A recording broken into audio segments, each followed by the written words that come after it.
order the meeting. Everyone, please take your seats.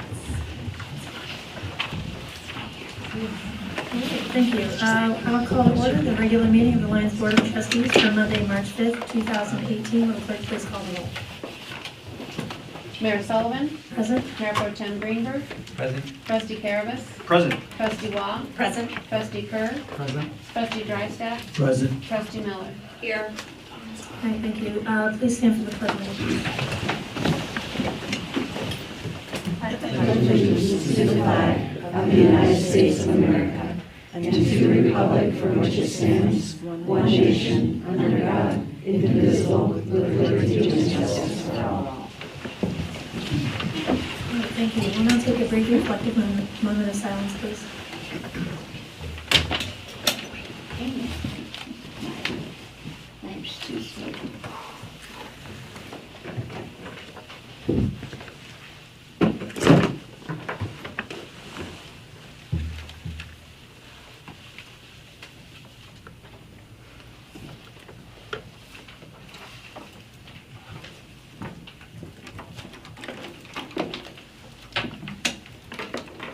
All right, thank you. Before we begin, I just want to remind everyone that these meetings are live streamed and recorded. We did move the camera a little bit more forward, so hopefully it makes up a little less audience noise. I just want to let you know that. Is there a motion to approve tonight's agenda, please? I move we approve tonight's agenda. I'll second. Any further discussion? Hearing none, I'll call for the vote. And the agenda is approved, 7-0. Thank you. All right, I'll turn it over to Sergeant Chris for sheriff report. All right, good evening. Just a couple quick things. Our IGA is been approved on our end. I know it's bounced back and forth a couple times. The only hang up right now is just it's in a different format. It came to us in a slightly different format than the county wants to see. So hopefully I'll get that straightened out and we'll get that on the next agenda and get that put to bed. The only other item that I just want to make everybody aware of is on March 14th, there's going to be a nationwide movement for student walkout in protest of gun violence. So St. Vrain has been putting together some IAPs, and Deputy Fell's got an incident action plan for that when it happens. It's kind of going back and forth on what to expect, but it sounds like it's a 17-minute type walkout protest. Really the only big concern is if others come in to protest along with the students, like family, parents, and so on. So it just might clog up the area over there by the school. So we have some plans in place, and we'll be attending a meeting on this Wednesday with the heads of St. Vrain School District, just to make sure that we're all on the same page on what to expect and how to deal with it. So it'll basically just be a, let it happen and be there in case, just for any kind of safety concerns at this point. And that's all I have for tonight. All right, any questions? All right, thank you very much. Go ahead. No, but as soon as I do find the time exactly, I'll get it to you. All right, thank you. I did have I'm sorry, I have a question for you. Yeah. Sorry, Chris. Are you aware of any imminent dangers in the Lions area relative to fire danger? Are you in contact with Into fire danger? Fire danger, yeah. No, that's not your department, but Well, yes and no. It is sort of, but nothing imminent at this point in time. I mean, I know that we've had a couple red flag days. I think yesterday and today were both red flags for the entire county. So we'll still, we'll respond to anything that is a potential problem to, mitigate any potential fires. But I haven't been aware of anything that's like, sticking out and we're dealing with at this point. yeah, no, just reason for asking is that some other areas of Colorado are in having problems. Yeah, as those reports come through me, I usually send them out to Ariel for posting, and it gets a little bit lax during the winter months. However, that's when it gets the driest, and it's going to start. You'll probably start seeing some weekly reports coming through soon because we're definitely not getting the moisture that we need. I'll be at a staff meeting tomorrow at 1 o'clock with the. It's all of our department heads in the sheriff's office, and the fire crew is there as well, so I'll get an update tomorrow at 1. So if there's anything definitely pertinent, I'll get it shipped out. I was just going to add, I don't know if St. Vrain is planning on sending out any community-wide communication about their plan for the walkout. I don't, if there's anything that, we can do to help support the communication of that, if Okay. you just relay it, we'd be happy to do that. Absolutely, okay. And I'll have more information on that on Wednesday, and then I'll communicate with you guys as well. Great, thank you. All right, we'll move on to staff reports.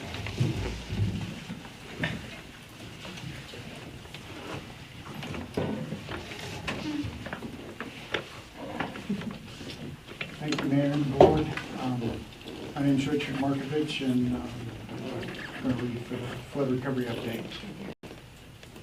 So we, on the Public Works building site and building development, we have hired EDOS to lead the site development process in Colorado Civil Group as our civil engineer. We're going to have a charrette this Friday at 9 a.m. here in the boardroom. And we'll go through site development for the project, kind of pick up where we left off and have the professionals take it from there. We're going to do, for the floor plan development, they're going to be working on costs and also a schedule for the entire project. So we should have that next flood recovery update as a report. Connell Drive Bridge, they're planning on pouring concrete tomorrow. I'm not sure if the weather's gonna hold that up or not. Still a go? Still we go, 8 a.m. So you'll see lots of concrete trucks and pumpers and all that stuff. And the pedestrian access will be closed. Second Avenue Bridge, we met with FEMA and Homeland Security today, and they gave us some comments on the 30% drawings for that. The engineers still have a little work to do, so we'll address those challenges as they come. Bone Park Phase 1, I guess the park was well used this weekend, I'd heard. There's still a construction site going on there. We have a check structure, which I believe is cordoned off to keep people safe. And then they're still working on the bridge and the railings near the bridge. So we haven't opened that just yet because it's not quite ready. Can you clarify, is there a portion that you are allowing the public to access, or we had people accessing it anyway? Folks deciding to access it on their own. Okay. We're working on a public announcement on how that will work. Should go out tomorrow. Okay, great, thank you. And what about the tennis courts? Are they kind of in a construction zone and that's why they're still locked, or is there a way we could open them? I think that is, we will work to get those open. I think we should be able to get those open with the main gate being open now. Yeah, that'd be Let me work on that. And they are working on Bone Park Phase 2. FEMA had some questions for us today on that project also, mainly regarding the irrigation ditches that come from offsite and go through the Bone Park Phase 1. So we addressed those questions for them. Lions Valley River Park, of course, is we're readying that for bidding. And we've been coordinating, JLB engineers has been coordinating the outfall, the wastewater treatment plant outfall location, because it does go through the park.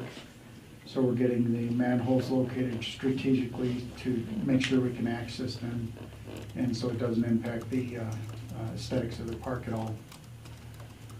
The whitewater features they did place and grout the initial first hole, the stones in the first hole, so that was a major milestone. The first one is always the toughest one, and so they're over the hump on that one. And we're hiring a second crew to help make sure that we meet the schedule on that. So that's an exciting thing too. Going down to item N, the Eastern Corridor.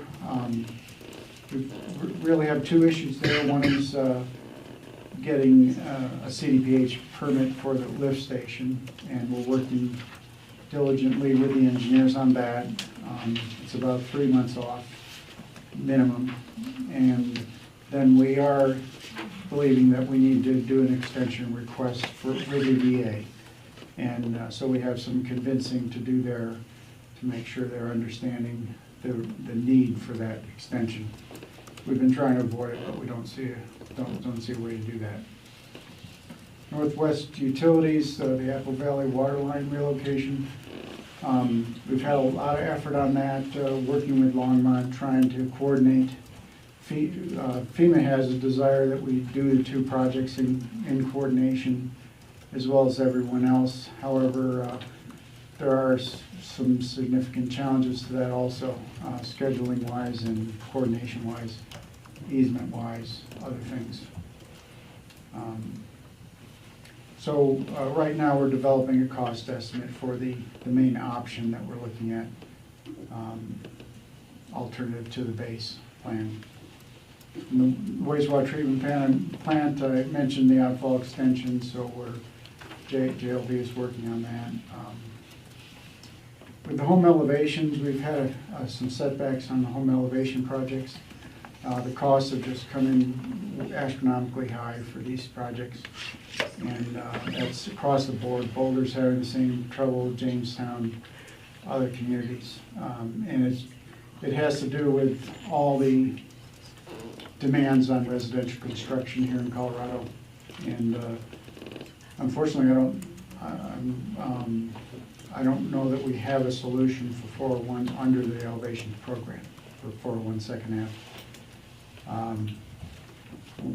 There's still a small sliver of hope that we could do that, but we don't think we can meet the budget of $175,000 on that. Have the communities that all have elevations talked about maybe consolidating the projects to see if we could bid them together and get one group to do all of them for maybe a more competitive price? Oh, with other communities?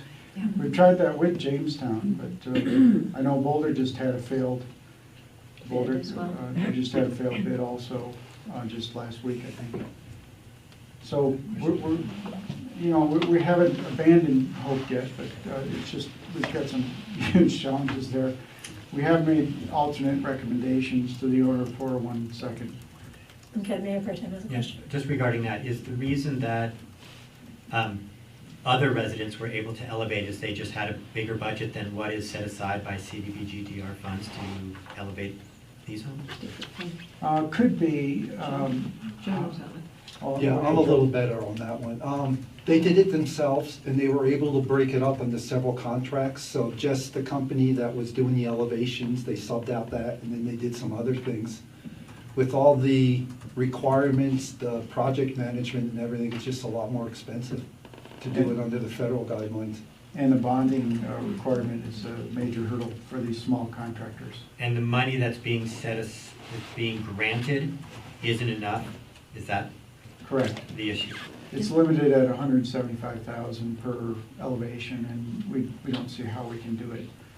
And the costs is have that- increased astronomically over the last year and a half, 2 years. And is that just for the elevation work? That's for the entire rebuild? Just for the elevation work. Okay, wait. No, that's for the entire, they have to do the downstairs and everything too. The foundations, the whole works. Correct, the elevation portion of the project. It's not Not the rest of the home? the rest of the home. Okay.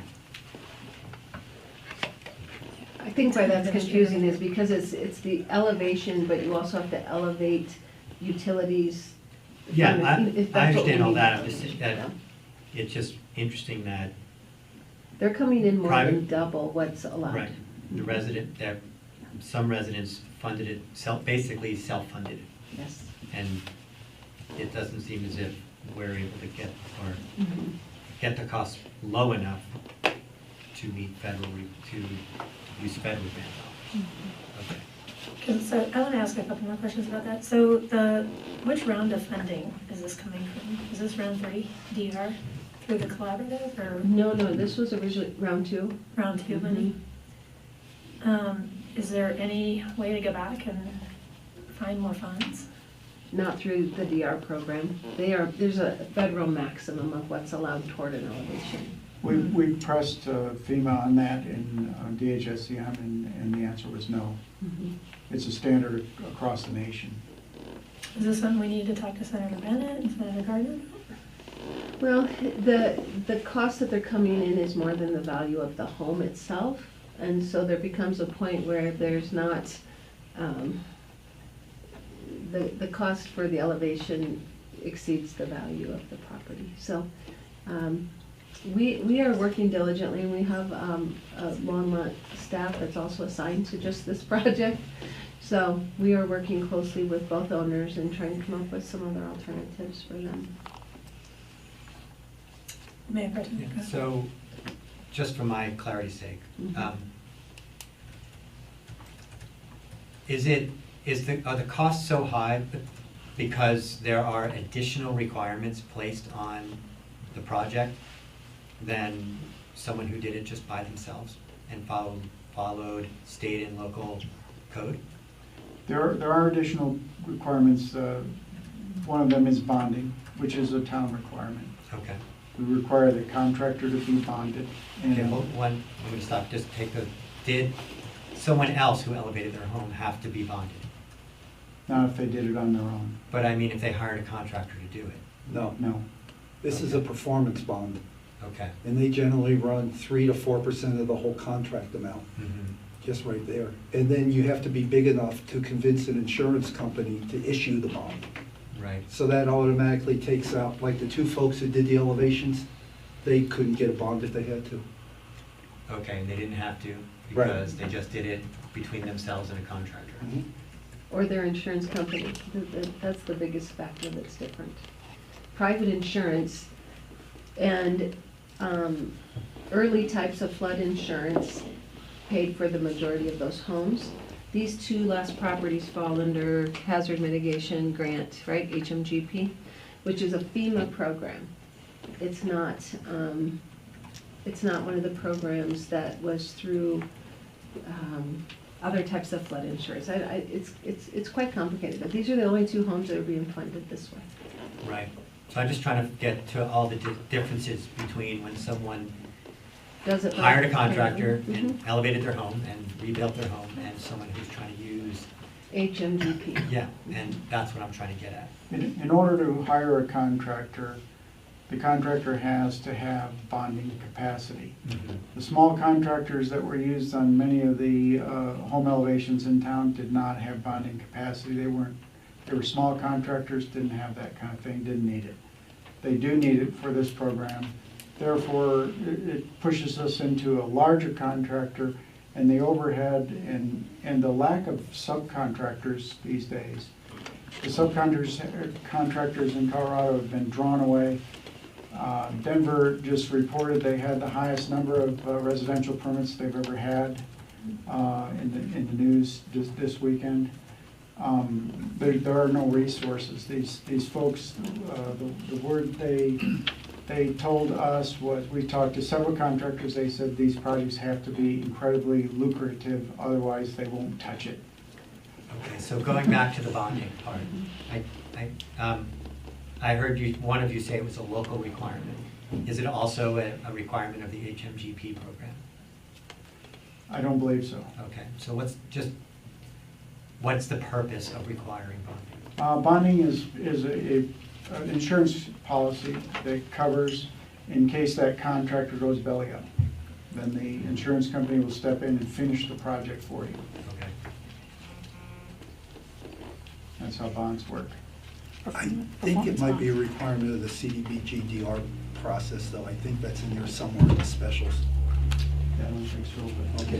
we can check on We'd be that. happy if you want to take a look at those individual files, if that person's okay with that, to help you better understand where we've been with that. Oh, I know where, I've been following the Okay.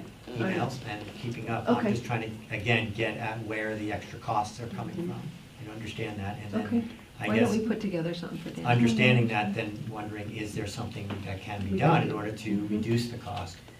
Yeah, the extra cost in bonding is that you have to get a larger contractor who's hiring all these subcontractors. Right, and So who it's- won't touch it because it's not lucrative enough, so I, The subcontractor's not touching Right. it unless it's extremely lucrative. and what are the risks if the town doesn't require bonding? That if they do it incorrectly or it doesn't pass code after the fact, then we have to pay for it? It's mainly if the contractor goes belly up the contractor cannot complete the work or does it deficient work. And there are problems and, you know, someone has to fix it. You know, the town would notify the bonding agent would take over the job, depending on the circumstances, and they would hire a separate contractor to finish the job. The town would not have control over the project, the insurance company would. Did we have control over the projects by the folks who elevated their own homes? Did we go through a regular inspection process with them? So did any of the contractors go belly up and had to abandon projects? No. Okay. I don't think we need bonding on these projects, personally. That would be Okay. my opinion. All right. Do you have a different opinion about that, Jim? Oh, no, I'm fine with it, but I think it was required somewhere. Other than, beyond the town? Yeah. Okay. But So I think that would be critical information for us to have. Because if it is requirement of either HMGP or CDBG, DR or otherwise, then there's nothing we can do. If it's only a local requirement, then perhaps it's something to consider, particularly given the track record of how the other elevations went, if they went well. And I think the reason this is also important is that the risk is that someone will rebuild in the flood, in a hazardous zone, without elevating. And that creates a greater hazard than someone building in a hazardous zone and elevating. So I think it behooves everyone to have elevated homes if someone's determined to build in a hazardous zone, regardless of whether they elevate or not, and that's why I'm pushing on this. So I know you're very, very busy, but I would love to hear at a future date if there's where are the local roadblocks? What can we control, not what we can't control? That's what I'm Okay, good point, thank you. Any other questions?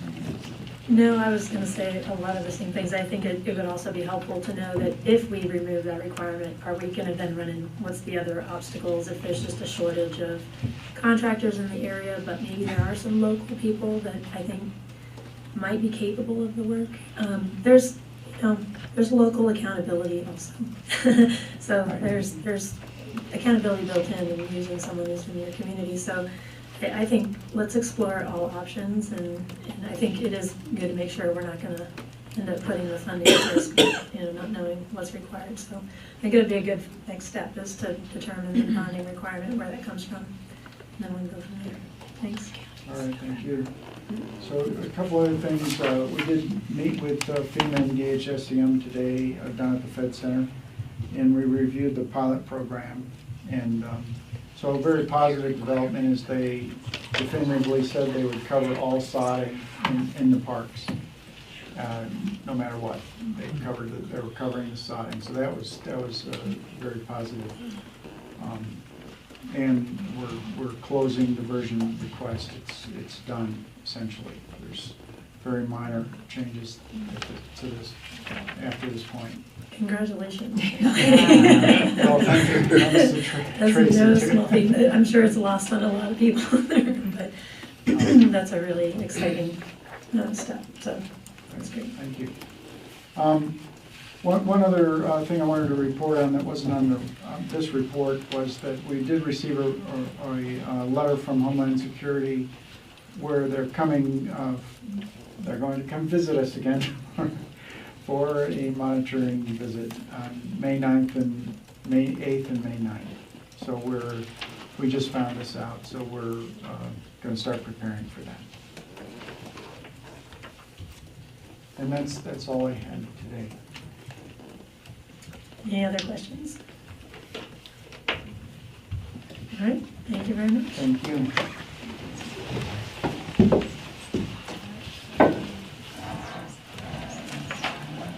I guess it's my turn for the update on our wastewater Long treatment. anticipated Long DOE report. anticipated.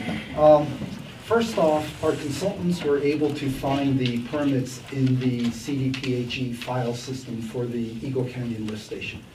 So we won't have to re-permit that, and it's interesting that CDPHE couldn't find them in their own files, but our consultants found it and we've gotten the information to them, so that's some very good news.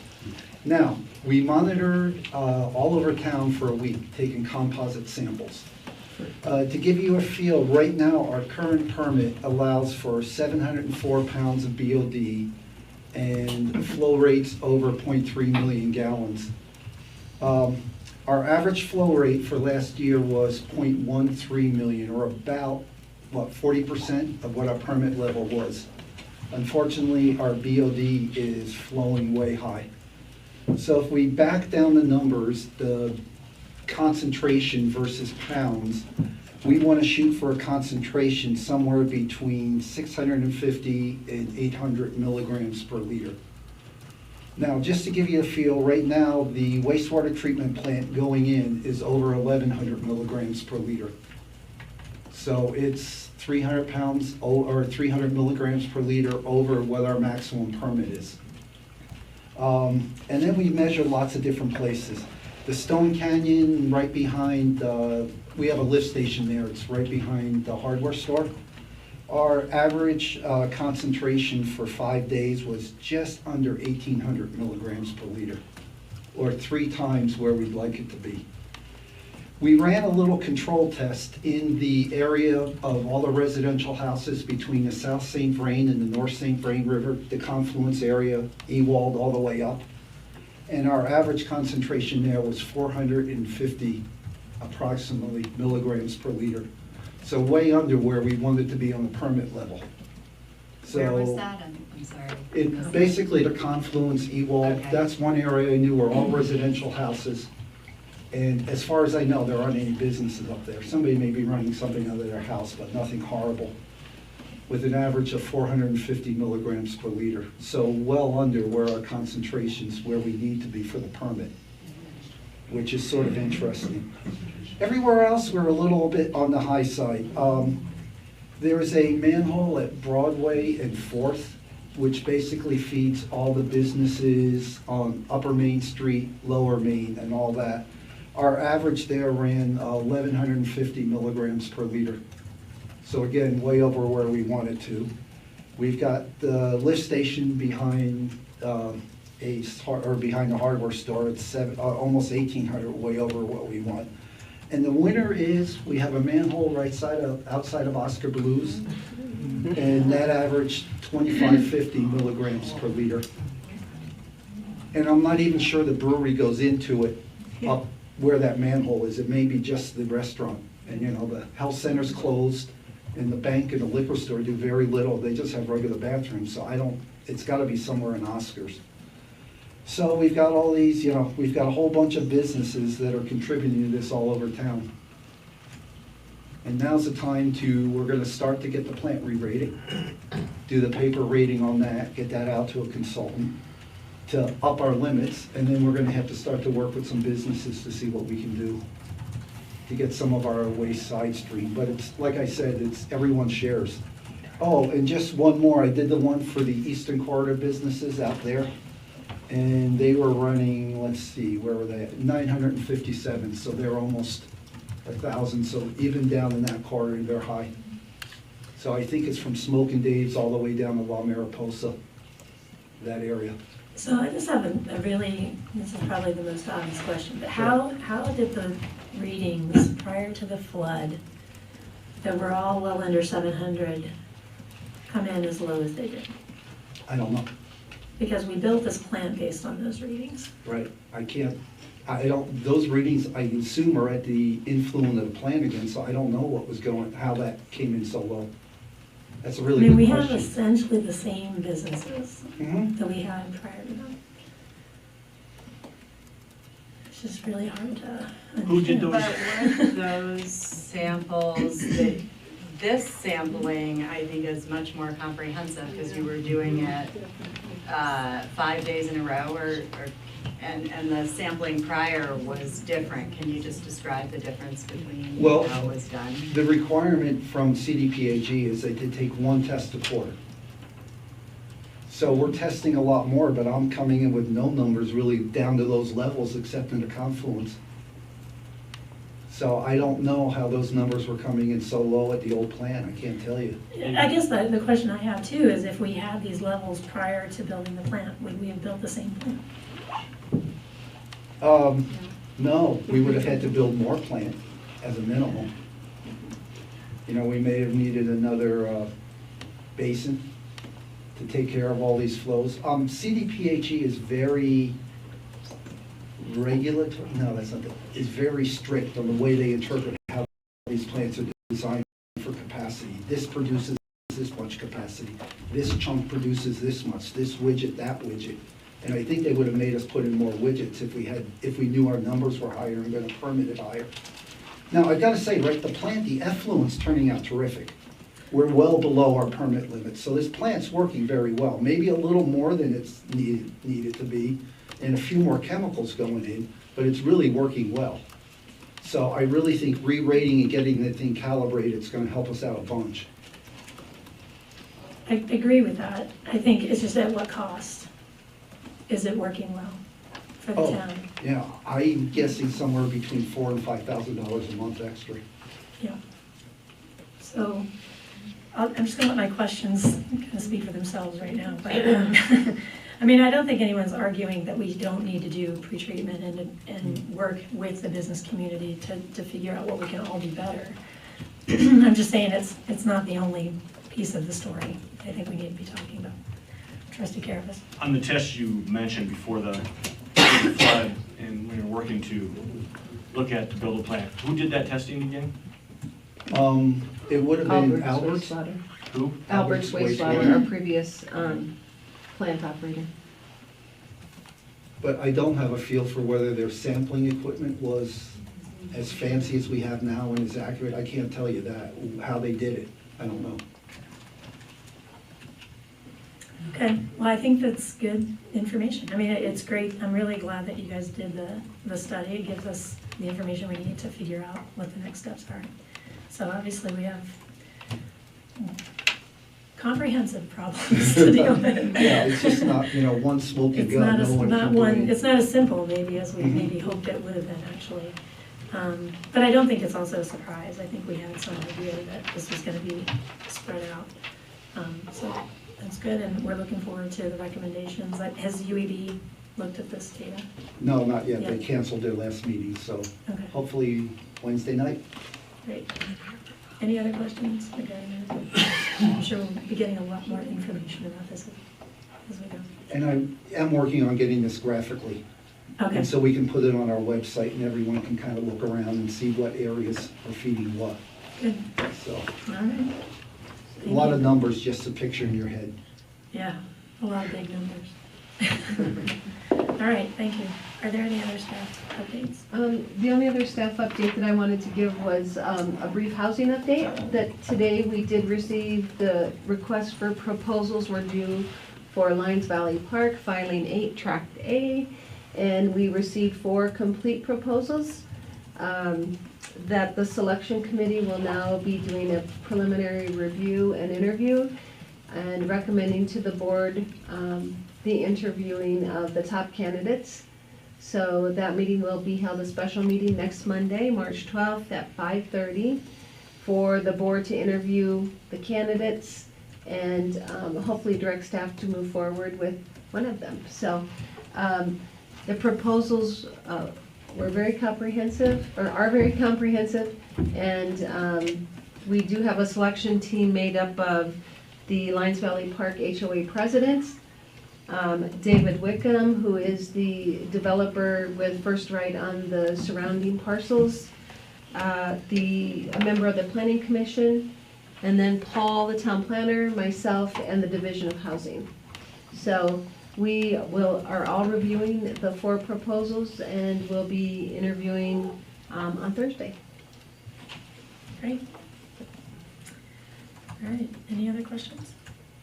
Just a quick question. I'm just curious where we are with the Fifth Avenue. We were gonna have a workshop and it was canceled, so just where are we with that? It is now rescheduled for April 2nd at 5:30 workshop time.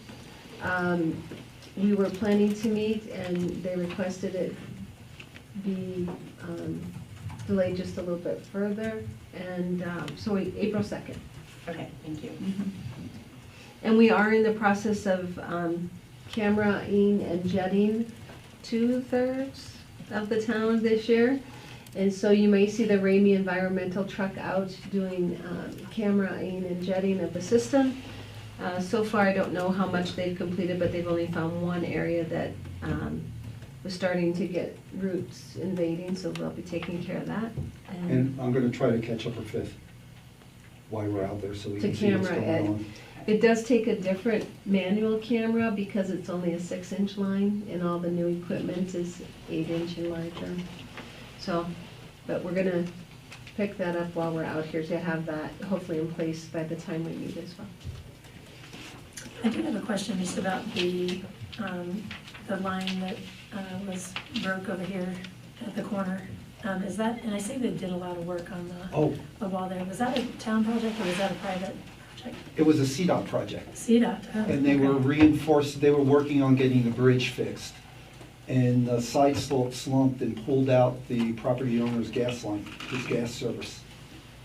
So apparently Excel had it on their list for multiple years to move that gas service, and it just went way high on the list. So the poor guy was out of natural gas and heat for the whole weekend. And it's now running up his driveway. So Okay. they've managed to fix that. And now they're having to restore that edge and stabilize it a little bit more. Okay, I was just curious. I wasn't sure whose project. I'm glad it wasn't it. All right, thank you. All right, we'll go ahead and move on to audience business. This is the portion of the meeting where the audience is welcome to approach the board on topics that are not on tonight's agenda as a public hearing. We do have a public hearing tonight on ordinance 1031. So if you're here to speak to that ordinance, please wait until the public hearing, which will be the next item on the agenda. And, excuse me, any other item is fair game, so come forward, give your name and address for the record. Each person will have 4 minutes. Mayor Sullivan? Just in the past, we've had a separate audience business agenda item for housing, but that's not on tonight's agenda, so it would seem like this would be the time anyone Yeah. wants to talk about. Yes, we don't have any other public hearing other than the ordinance 1031. So if you do have housing comments, you're welcome to make them.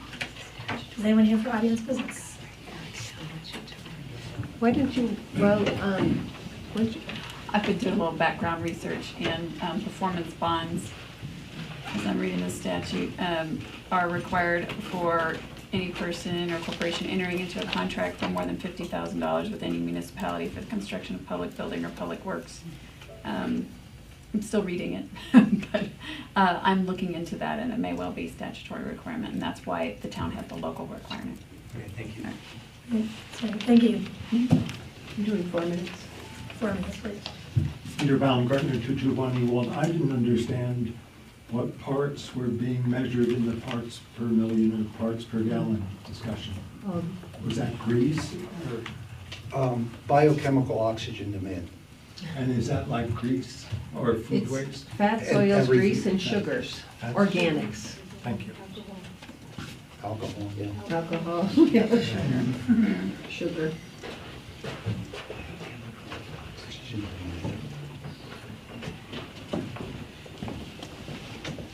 Hi, I'm Byron Fears from Simplicity Tiny Homes. You had a lot of questions earlier about tiny homes, and I would be willing at any time, any day, to come and discuss any tiny home issues with you. I think I could clear up a lot of your uncertainties. If you have any questions for me now, or I can share some things if you'd like. Actually, it's on our agenda for our general business. If you're willing to hang around, I I'd am. be happy to let you participate in that discussion. Okay, I thought you were speaking about housing, so I thought it fell into it. My Oh, apologies. that's okay, no problem, but I really appreciate you being Sure. here, and I will just let you know that we have a request for a tiny medical clinic if you have. That would be great, I'll let you know on that. Okay. All right, thank you. Anyone else for audience business? Okay, we'll close audience business, thank you. We're not going to have a board and commission update now. We are going to wait and have a planning commission keep the general business item later in the discussion. I do have an appointment to make, however. We have an applicant for the Economic Development Commission, Mark Mayo, a resident that lives out on Apple Valley Road. He's very energetic and enthusiastic about helping Lyons reach its economic potential, and he's also a real estate agent in the area and has been around the area a long time. Relatively new to town, maybe a couple of year resident, but I think he will be a great addition. If the board has no objection, I'd like to appoint Mark Mayo. Seeing none, we'll consider him appointed. Thank you. All right, we'll move on to our ordinances and public hearings. Will the clerk please introduce the first item? Ordinance 1031, an ordinance of the Board of Trustees of the Town of Lyons, Colorado, amending sections 4-3-30 and 4-3-40 of the Lyons Municipal Code concerning the town administrator's authority to award and terminate contracts. All right, is there a presentation from staff? I think we can do this together. This was an initiative initiated by staff, and then our office drafted the ordinance to be sure that everything was according to Hoyle. So I don't know if Richard, you want to start? Well, the primary reasoning behind these changes in policy is for efficiency and effectiveness in the town. We felt like with the increase in the number of projects and the scope of projects that we're handling here in the town, that this was kind of a barrier to progress. And so we're requesting that the board consider these changes for two reasons. One's for the efficiency and effectiveness, and then also we did have some monitoring visit requirements, and those we'll talk about a little later. They're not specifically this particular action. So the policies and procedures that are before you on the consent agenda for approval included increase in the town administrator's purchasing authority, and that number conflicted with what is specified in your code. So this is a cleanup ordinance to match that, should you so approve. Great, are there any questions for staff? Mayor Pro Tem? Mayor Pro Tem, and then we'll go to Trustee Clerk. Could you describe a time recently when this was an issue? That it being too low? Right now, I need to hire a geotechnical engineer for the Public Works site, and my limit is $2,500, otherwise I need to do an RFP. That's ridiculous. It's just a lot of work, and then it's wasting the time of the engineers also to respond to these RFPs for a very small profit margin. To give you an example, within the state of Colorado, which is fairly conservative, however, much bigger projects potentially. For the 20 years that I worked there, I think 13 of those years we had a $50,000 limit where you could just select three, get three quotes up to $50,000. We protested, those of us who were in charge of the different departments, protested that and got it up to $125,000 before I left. So, and here we're talking $20,000. So it's a huge difference. Thank you. I appreciate you being able to give us a pertinent example of this. Surveying's another one. Surveying can be right in that $2,500 range oftentimes. And it takes a lot of staff time to draft the RFPs, get them reviewed by legal. And by the time we do that, it's half a project. So it is quite inefficient for what we're dealing with now. And we did discuss what does this mean when we go back to a new normal for the town.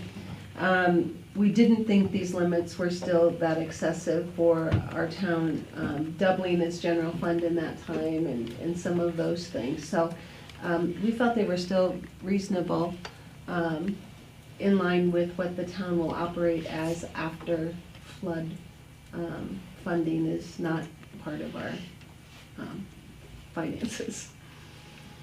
Thank you, you just answered my second question. Good. Trustee Kerr? Yeah, my question is, what's changed? When I was reading, maybe I missed it, but what I thought I was reading, just what new purchase limits were, not what was previously. You kind of mentioned 2,500, but could you just, briefly mention that? What's changed? What's the old numbers versus the new numbers? Handy. Oh, yeah, I have that available. 5,000, right? It is 5,000. 5,000, So over for- 5,000. For purchases, it was less than or equal to 2,500. For contracts, it was less than or equal to 5,000, and then for contract modifications, it was 2,500. And so we're raising those. So if you give me a second, I pull up the existing code, but it's basically the town administrator has purchasing authority for supplies and services up to, or beyond 5,000, it needs to go to the board for approval. So you're talking resolution, you're talking amendments, all that stuff has to happen, legal review, et cetera, et cetera. So that number is just changing from 5 to 10. Other questions? I guess my main question is it high enough to really have the impact you want it to have? I mean, honestly, it's not, these are really, really low numbers. I remember coming to the board in my first term, in the corporate world, these would not be functional numbers to operate a large business the size of our town's budget. So I guess my question is if you felt like you could, what's the number you really need to actually get to reasonable efficiency, but also keeping in line with what our normal general fund contracts look like? I mean, the flood recovery is one thing, and I know this is somewhat being driven by the flood recovery projects. But I'm also thinking about the URA and development projects that we might do with that program. I don't think that we're going to see it as big a slowdown necessarily in the amount of work going on from the town. So just, you don't have to answer me now, but I would like to know, is this going to do enough to actually accomplish what you want it to accomplish? They just offered you carte blanche. We can have a public hearing first, and then we can come back to that. That's 50,000 Sure. 10 years ago. I mean, we're not a $25 million town, so we need to keep that in mind. That's why we thought doubling, because our general fund has about doubled, that you would be comfortable with that. Having a public hearing, I think, is appropriate to see what the public feels is reasonable for our normal town operations. Flood recovery, we have 2 more years of it. So it would be great to make it much higher during that time, but then that might not be appropriate after the fact. So, but, there's so many factors here. The cost of doing business has just increased so dramatically. Cost of construction, professional services are extremely expensive, and but that's why we are leaving it up to you guys, but we doubled it based on basically the general fund doubling, since this was last year. Well, good to understand the methodology. Okay, we'll go ahead and open the public hearing. If anyone would like to speak to ordinance 1031, you may come forward now. We'll do name, address for the record in 3 minutes per person. Come on forward. Sorry.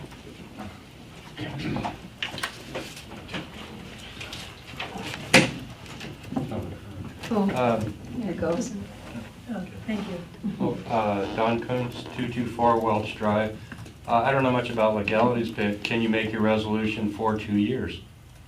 With a higher limit, as the mayor was suggesting, and then start over when all the recovery process has taken place? Thank you.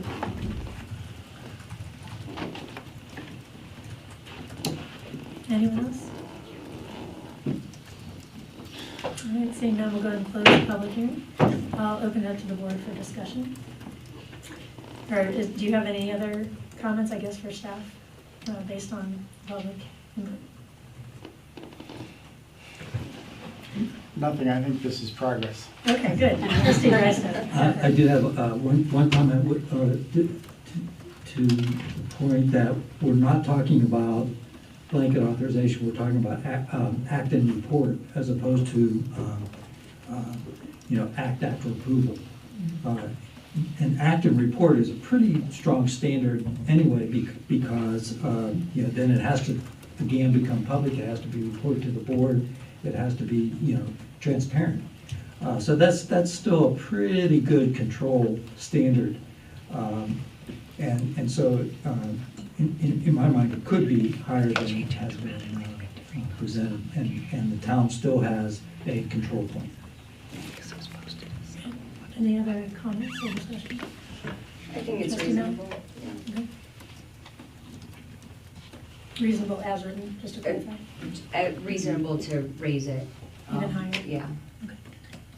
Trustee? I would just ask what is, is it feasible to set it for 2 years during flood recovery and then come back to the ordinance, or? I suppose we could draft in a sunset provision. I would be reluctant to do that really on the fly here. I mean, you can also just schedule it for further review 2 years down the road without officially putting it in, because this is modifying your actual language in your code, and you could add that in, but I like to be a little deliberate about that kind of language. Yeah, well, and does staff want to look at that, or do you really feel that what we're doing tonight would be sufficient? Well, what I can tell you is, in working for the state for as many years as I did, the contracts, the architectural engineering contracts we let there and the construction contracts were the same as they are here. So just because they spend a lot more money at the state doesn't mean that anything was different. The size of the contracts we're doing here are average just the same that what the state does. The projects for $2 or $3 million. The cost, right? The architectural fees are 7 to 10%, engineering fees. It's nothing unusual. So these limits are extremely low still. And I would just echo that and what the mayor said when I first came on board, and I think I had this conversation with both the town administrator and the mayor, was, gee, these numbers are really low, and I don't know when they were put in place, but I certainly see this as an opportunity for efficiency for the town. And, less time with me. That would be actually my question, was to that, when you indicate the time staff spends on, if we're saying $2,500, just to go do a quick survey, could cost $3,000, $4,000. To go through the proposal process, how many labor hours, and then your hours, roughly, would be involved? Well, to give an example, the Public Works building, we had an architectural contract that was worth $150,000. We got 7 proposals. Each of those proposers probably spent $10,000 to $15,000 just putting that proposal together and spending the time to work with us to try to get that job. Plus it delays the whole 10%. project a month, but for the time you get it advertised, responded to, a selection committee, all of that whole business. What I'm looking at is, what is our actual cost savings then, raising it to 5? It's significant. And if it is significant, if a year from now, we start hitting 5, is it enough? So we start spending that significant amount again. So I think it is a viable question of, do we leave it as it is? Or do we actually look at increasing it now to save those costs, knowing those costs are going to go up with the construction in the industry in the Front Range the next 10 years. Far being a real estate crash that knocks everything down again, it's going to keep going up. And to your question about me, my numbers in time will be pretty flat on that regard. It's all the other things that are going on, and that varies. We have it pretty streamlined. We have templates. We have done a lot but just drafting the resolution and making sure the language tracks what's happening, why we're doing it. We've gone out to bid. That staff puts in a lot of time to make sure that's there, but we review it. We even don't review the attachments, the scope of work, and the compensation. That's staff, and that's not legal. That's their determination. So we try and keep it pretty slim. But right now, in my assessment, it's just the volume of things that come through my door. And take a look at this. Can you check this? Double check. Oh, I forgot about that. I didn't check this. Getting all the details nailed down. And We have deployed, I think, to great success, our associate who we bill at a lower rate, and so that's it. She's very good and very detailed and can put in the time on the, just to work with staff. But yeah, there's still an opportunity for savings. I said it'll be less so over time than some of the other factors you're dealing with. Mayor Pro Tem. I guess I'll just ask straightforward because I think I've tried to hear the board try to ask this question and try to get staff to answer. So I guess, What is the recommendation? yeah, what do you, if instead of trying to ask the board to take baby steps to where you want to get to, where would the step be that you really want to get to? And I'm going to just make a note, we're talking about supplies and services. Nothing is being recommended to change on the construction. Okay. Right, so I don't know if that's even on the table, but. Well, I guess right now I hear the board asking, Yeah. everything's on the table. Right. What does staff recommend? Right. What would really get the efficiencies that you're talking about? And two, so that the board isn't revisiting this again, because I think the role of the board has really changed in the last few years. I think there was a lot more micromanaging, a little while ago, where the board really did this type of stuff, and now really the board is more about policy and really wants staff to execute and manage day-to-day a whole lot more. So my question is for you. Can I make a suggestion as you're thinking? This becomes code, right? Municipal code. And you have a hard number in municipal code, so we'd be thinking in terms of this being the beginning of a time period if we're using a hard number. I don't know if there's a way of using a number that has an escalator. I don't know that can get a little messy too, but if we're going to put a number in, we ought to be thinking that it's the first entry that would last some period of time.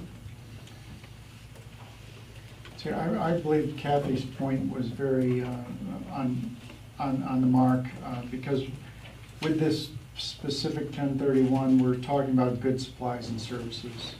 So the purchases of goods, supplies, and services at 5,000, I would say doubling that would probably be a little more reasonable.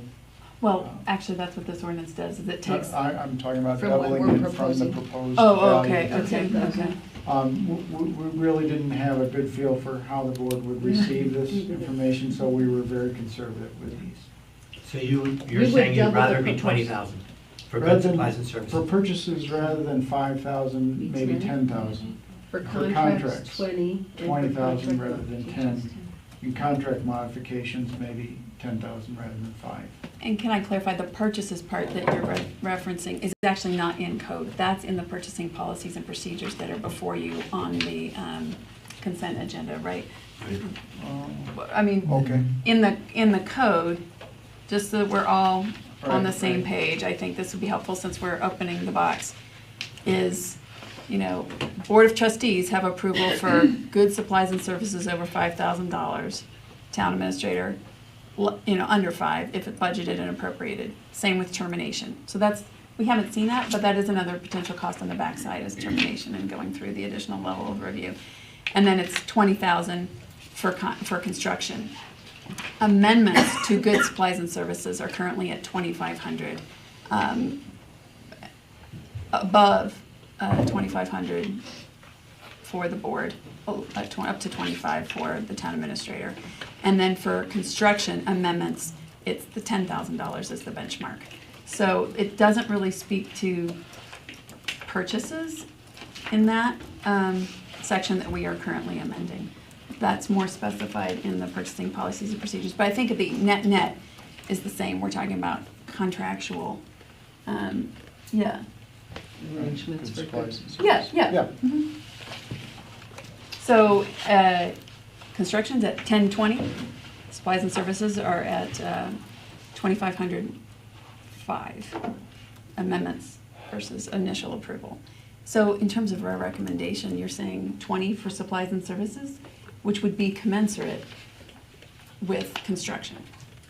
Yeah, so what I'm hearing is staff saying if we were willing to approve doubling what's even recommended Yes. here again, that would get us maybe in the ballpark of having a bigger impact on the efficiency of the staff and eliminating an awful lot of administrative work behind very small contracts, or potentially contributing to this problem of contractors not being available to do actual work because they're responding to RFPs. So, Correct. Yes.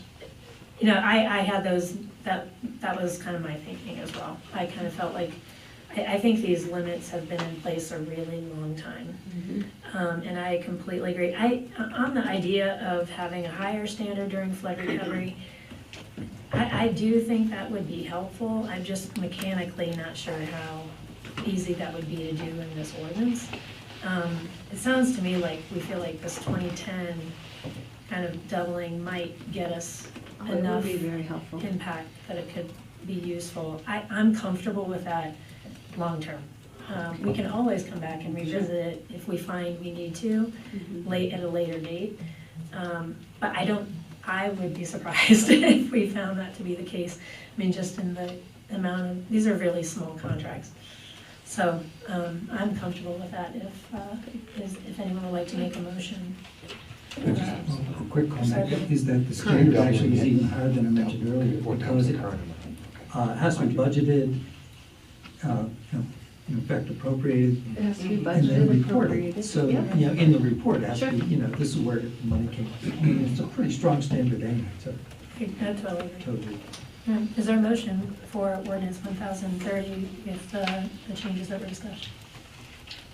I'll move we approve ordinance 1031, but double the dollar amounts in the whereases clauses. Do you want me to be more specific? No, I know what you're saying, and then in addition to the actual code sections. Double the increases that are mentioned in the ordinance. That makes sense. Is there a second? I'll second that.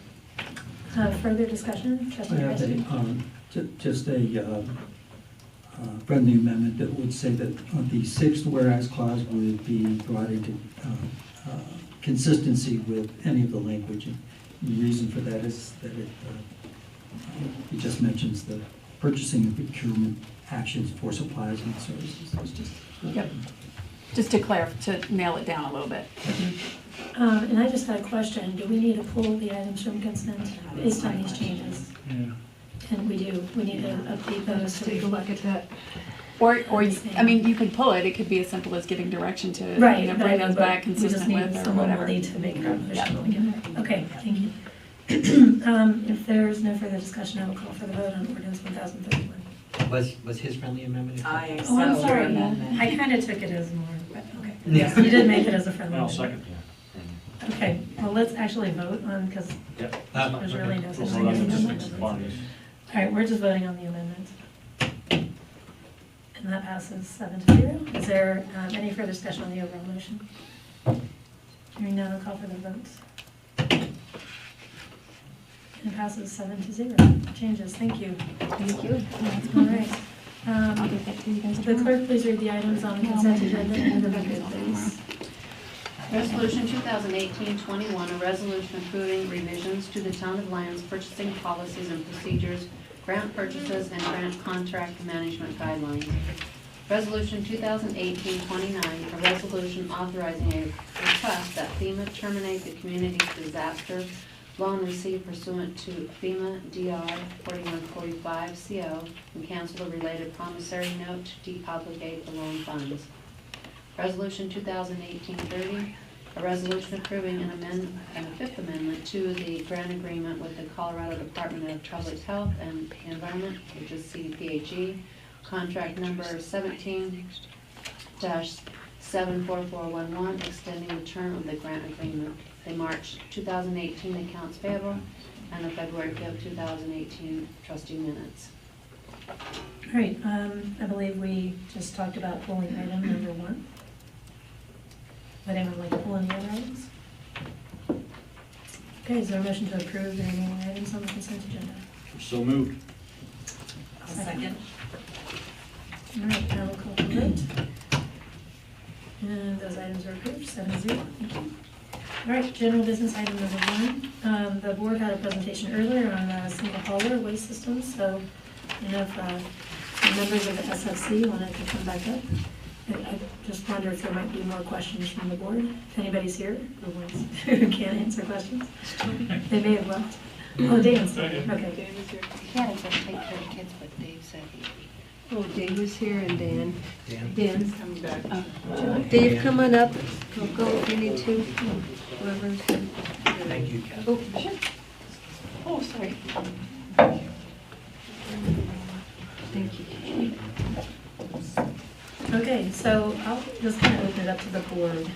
The proposal really is to consider moving toward probably single hauler situation for the town in an effort to help us reach our sustainability goals. So I'm just going to open up and see what kind of thoughts the board has about pursuing this project. Concerns, questions, interest. Trustee, you know, it looks like she has something to say. Go ahead, go for Trustee. it. All right. Well, this is a really important issue for me personally, and for the town. I mean, I'm kind of all for just going for it, plowing ahead, looking at the single hauler option in conjunction with looking at the relationship with the city of Longmont. My one concern, and I'm just going to speak specifically about One Way because they're a small provider that may get shut out of this process, but they're a local provider and service a lot of people in town. So during the process, I would like to see us be able to be inclusive of some of those smaller providers. One of the points that you talked about was a company like Western has the ability to provide everybody with those specific size bins in their neighborhoods, and One Way doesn't have that capacity. And as a customer of One Way, they let us use whatever container we want for recycling. So just being flexible to that. If residents can use their own container possibly, and then there's not a cost involved, or can the town jump in and assist with that? Maybe the SFC can find a grant that might fund those containers. Just a couple of thoughts on that, but I just don't want to see those little local providers get shut out, even though I'm all for this streamlining of the system, improving our ratio of compost recycling and waste.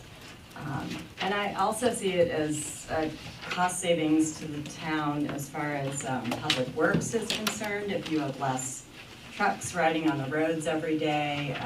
So that's another cost savings to think about with this. So those are my thoughts. Trustee Miller?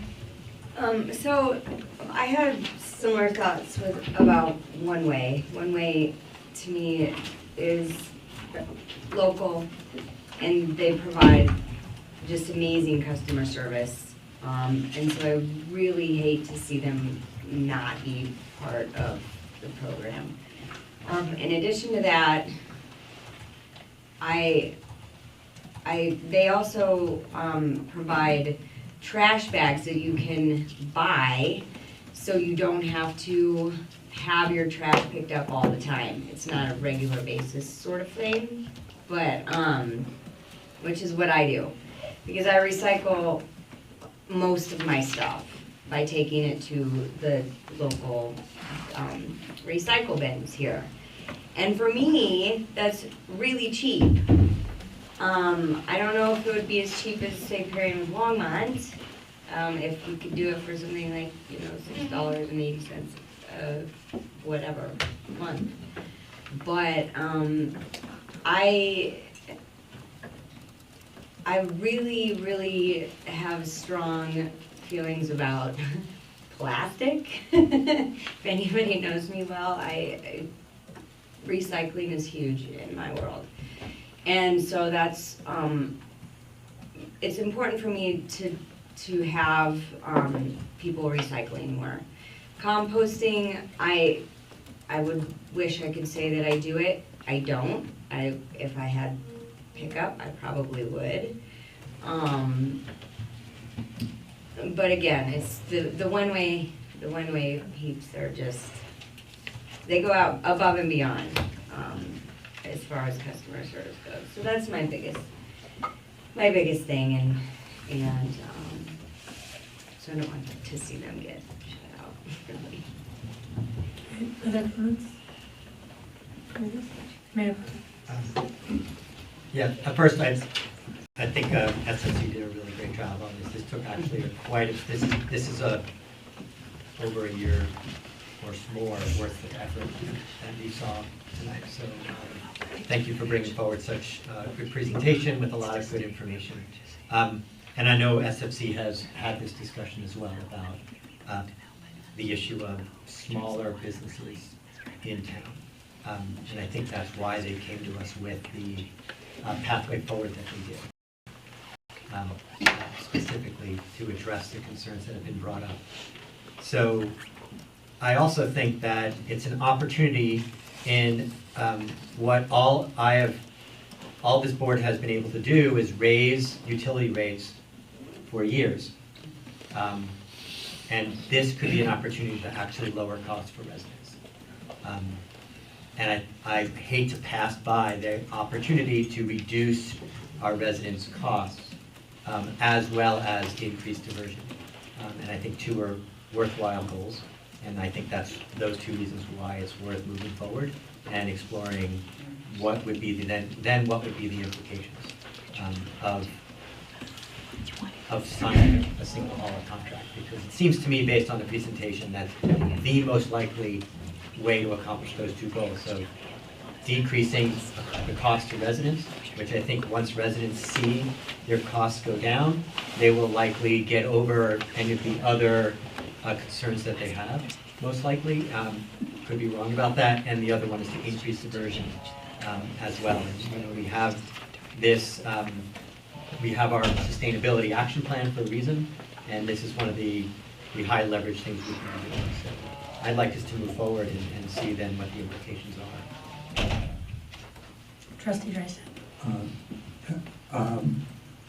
I like this idea so well that I worry that we go at it too quickly and without looking very carefully at some of the potential issues that might develop. Having said that, I think it's the direction we should be going in. But I think that we have to really think carefully about the transition element, because there will be people who, in almost any design, who are going to have concerns and potentially put up barriers and so forth. But I just think that needs to be thought about very carefully. I do like Trustee Watt's comment about sort of some of the corollary benefits, like fewer heavy trucks on our back streets, less pollution of having multiple trucks going on every street throughout the town and so forth. So, I think the concept is the right one, and I just hope we keep our eye on being careful through the implementation. Trustee Garvis. The concern of Trustee Waugh was first and foremost on my part. We have the EDC, another board that just spoke to us and talks to us, buy local, one way, being a small entrepreneur. So we kind of have a small conflict there, and that's something, as the other trustees mentioned, we want to tread lightly on and really watch, pay attention to. The cost of and the weight on roads, of course, is always an issue. I think Trustee Dreisaitl and I have talked about that on other issues, that it does cost a lot, it does tear up your roads. So anything we can do there does help. I also, flipping the coin to the other side again, taking away individual taxpayers' freedoms to choose. That's what this country's founded and based on, so we run into that, hate to see that. But also diverting as much from a landfill as possible is a good thing. Studied some of that in college in the 80s. The cost to find a new landfill, skyrockets every 10 years. The cost to line it, prepare it to even receive waste goes into the 20s of millions of dollars. So once you fill up one you have, pardon the expression, but you may be screwed. The cost gets too high. So moving forward with this, seeing what the costs are and what it entails, I would like to do that. And see where it comes out. Trustee Karen. I like this single hauler option, that's kind of where I'm leaning towards. I don't mind seeing numbers for the others. But the only other thing I worry about, I know we have a lot of, snowbirds here that go south and, would we be charging them, during their time away, when they're not really using it? And maybe the same thing as, what Trustee Miller was mentioning, maybe it's really the low users might fall into that category, just to allow that option might be good. Right, so I think pretty favorable response. I agree. I mean, I think the objective is a good one. I mean, trying to divert less to the landfill is, I think, a value that you'll find resonates pretty strongly with the community. I did have a question for staff. We've launched a lot of programs this term with ADU and short-term vacation rental. Just any thoughts or concerns on capacity to implement this? And I'm sure we're talking 6 months, year maybe, roughly, probably, to get through an RFP. More public input, I think, is needed for this, obviously. Do you have any concerns? I mean, there was discussion about incorporating this into utility billing, possibly having some role for the town in purchasing bins, depending on the vendor. Do you have any concerns or anything that came up? No, I think staff are supportive of the direction you're talking as well. I think the details will be worked out through an RFP. And some of those questions we have about implementation. Well, I was the manager in a community that was the municipal waste hauler. So I have a pretty good understanding of what that takes and what that oversight looks like. I don't think it's a huge burden on the utility system, other than for those folks that are already having difficulty with utility payments. This is an added burden that we would take on collecting every month. But it's probably, it might actually be, we get a lot of phone calls when people move to town about waste pickup, and it would actually reduce those calls for us in another aspect too. That's one of the first things people call town hall about, is who do I get to collect my trash? It really will be a public education campaign. But no, I think a lot of these questions we ask the haulers to answer in the RFP. And how do they suggest we handle, these other situations? And again, this may feel like a quick decision for you guys, but I know the SFC's been working on this and had this on their radar for years. So I feel really confident in this group moving forward. Yeah, no, I concur. The presentation was really thorough. You clearly have put a lot of work into investigating this. I guess for me, I would definitely want to see that we can lower the fees for a resident. I mean, I don't know how we could do it if it was actually going to cost people more. It's going to cost some people more, possibly, no matter what. So it's I think we need some good understanding to make sure we're, informing the public is something we're thinking about. I'm interested to hear what kind of input we might get just on the idea of this. I mean, I think people may have come from other communities where they have this. Where I used to live, you hired them, but the town actually paid the recycling. So recycling was free. You didn't have to pay your hauler for it, but you still hired your own hauler. I agree, probably in a town our size, I don't know how we would get to the cost savings without going single hauler. So I don't think there seems to be much interest from the board, from what I heard, in investigating anything else. So it seems to be kind of understanding what would single hauler get us in terms of savings for maybe most people in town. I do have an interest in the data from communities who switched over in terms of what was the impact on diversion. Did they get the results they wanted? Was it less? Was it more? And then satisfaction with their programs. I think that would be just helpful data in the messaging to say other communities have done it. Hopefully, it's been a positive experience for that community. And then I think this is a really good time. I mean, we have batted this around many times, but we need to build into these RFPs or into our policy a small local provider advantage in the RFP process. There's no reason why we can't give them bonus points for being an independent, small business, local provider, so that they can compete with the larger companies. You know, if it means an extra buck or two, depending on how much, you know, we're talking, but that would be another question. I know that that's something that probably maybe the EDC can even weigh in on. You know, I don't know if we can do it on the per RFP basis, or do we have to have a policy townwide? Adopt the policy. Right, but I think if, I'm hearing though that that's a concern. Yeah, it's a concern of ours And as well. so if the best way to address that is to finally come up with some way to have a local advantage in bidding contracts, then I think it might be worthwhile kind of running a parallel effort through the EDC to help us finally come up with something where our small businesses could use the extra help. So that would be my comments. Mayor Budgeon. Yeah, I think it comes down to what's the capacity of a business to take on 800 some odd accounts, and whether they have the ability to actually do that or not. But I think that's a really good point well taken. If we're talking about a minimum difference, if it might be better just to stick with something local, or at least realize there are advantages to that. I think that's a good point.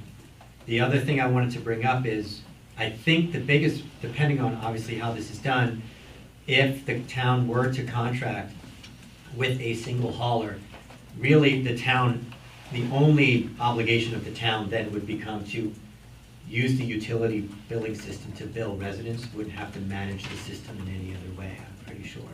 Because we wouldn't be like Longmont where we're running our own system.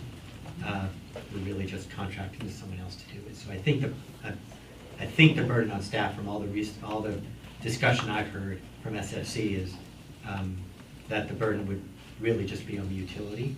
And that brings me to Article 5 of Chapter 13, which is about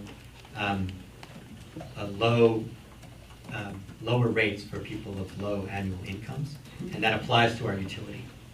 So I would really like to see if it's possible to make sure that this extends to that if we were to go single hauler, that we'd find a way to decrease the burden even more on folks who can demonstrate low income.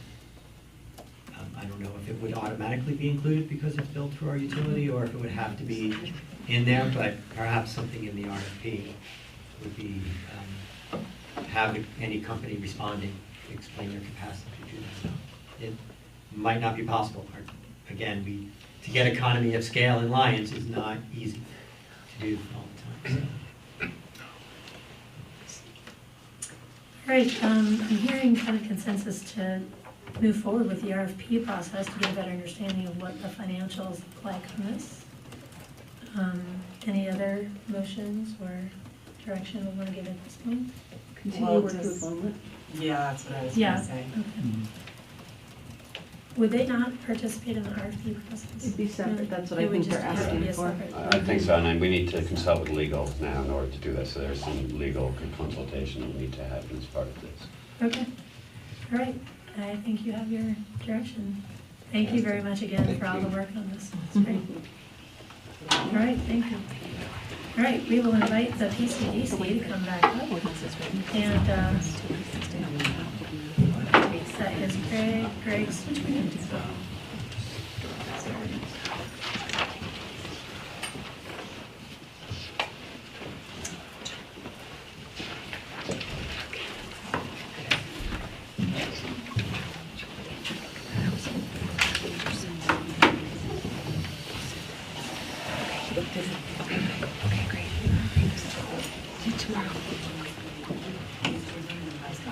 Yeah, I was gonna also,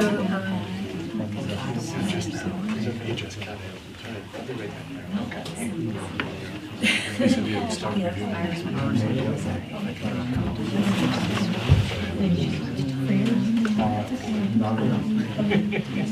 Mr. Byron, I'm sorry, I missed your last name. Fears. Fears? Right. Okay, if you want to go ahead and come on up too, and sit down. You can sit next to the town attorney.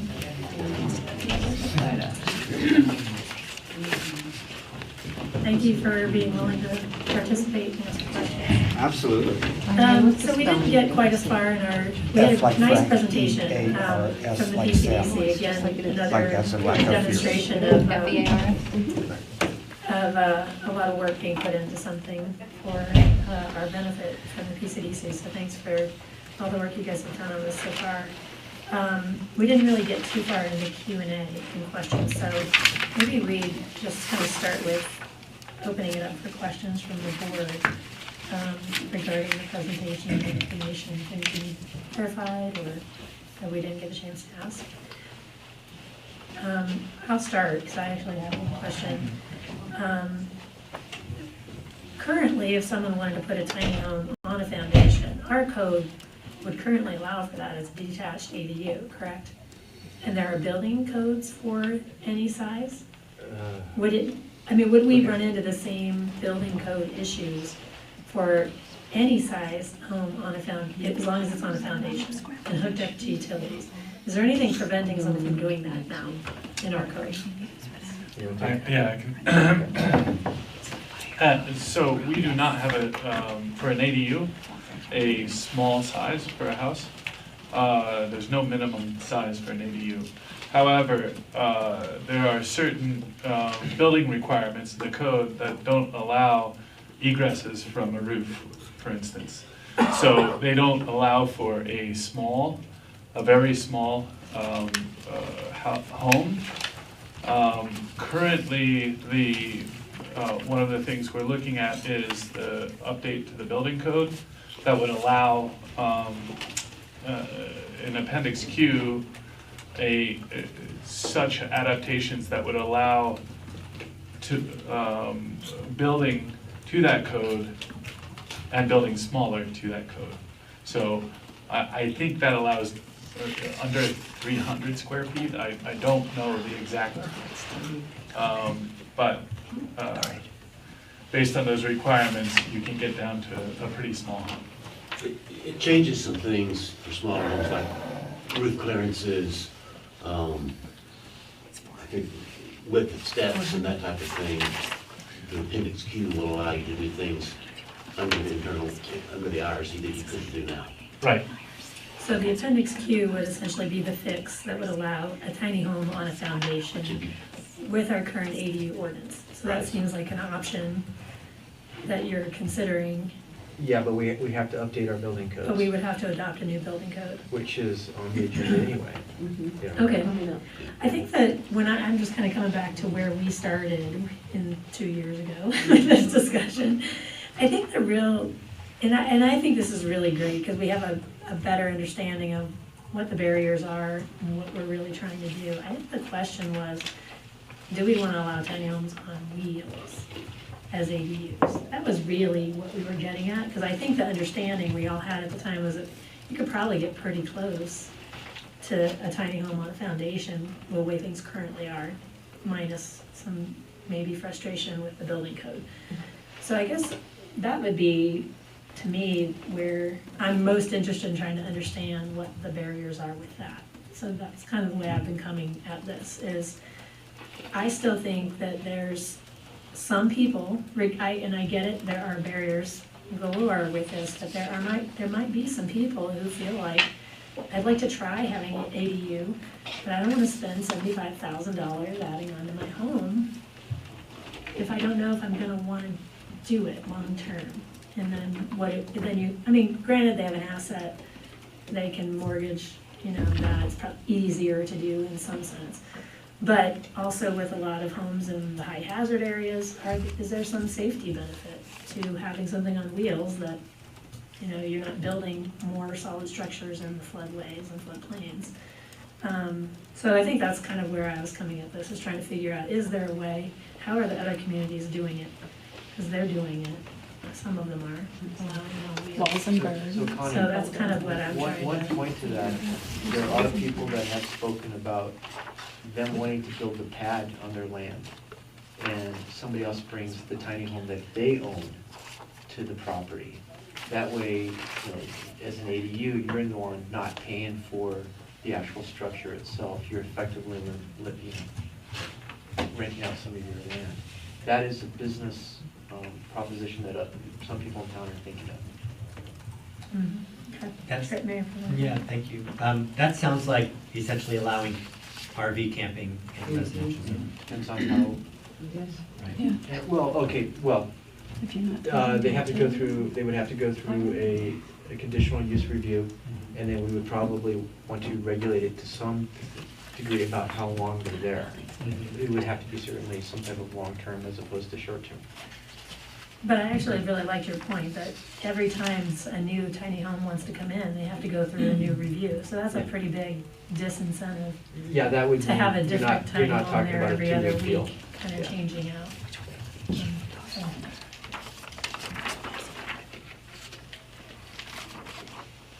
Other questions, comments?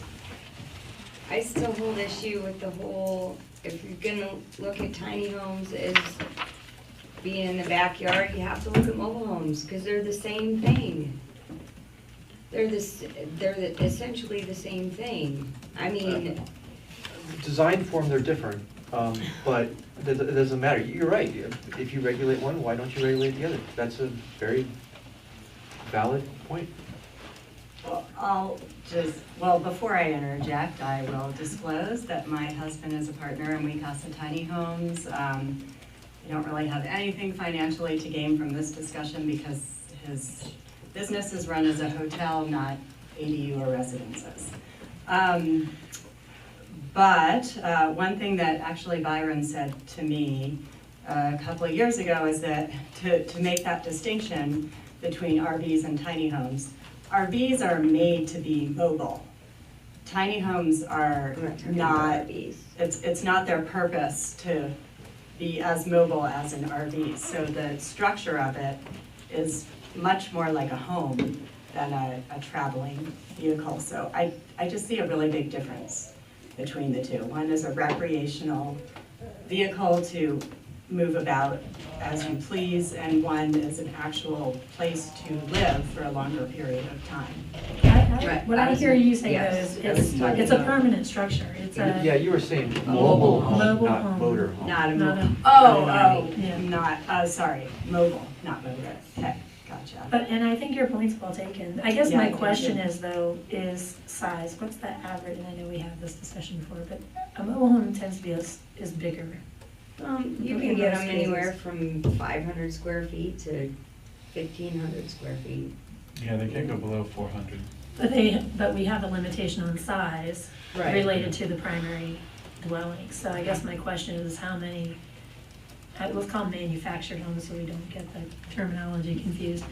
But how many of those do you think would qualify under the ordinance if we were maybe less gentrified in our approach? Let's call it that, because I do think, I took to heart your comment about, is it just the tiny homes have a cool factor and we're more comfortable with them because of it, or is it truly a design standard thing? Because I have seen some really cool modular kind of tiny homes that are just very modern looking, that probably would meet some of the design standards that we've talked about, pitched roofs or whatever, that would be very modern looking.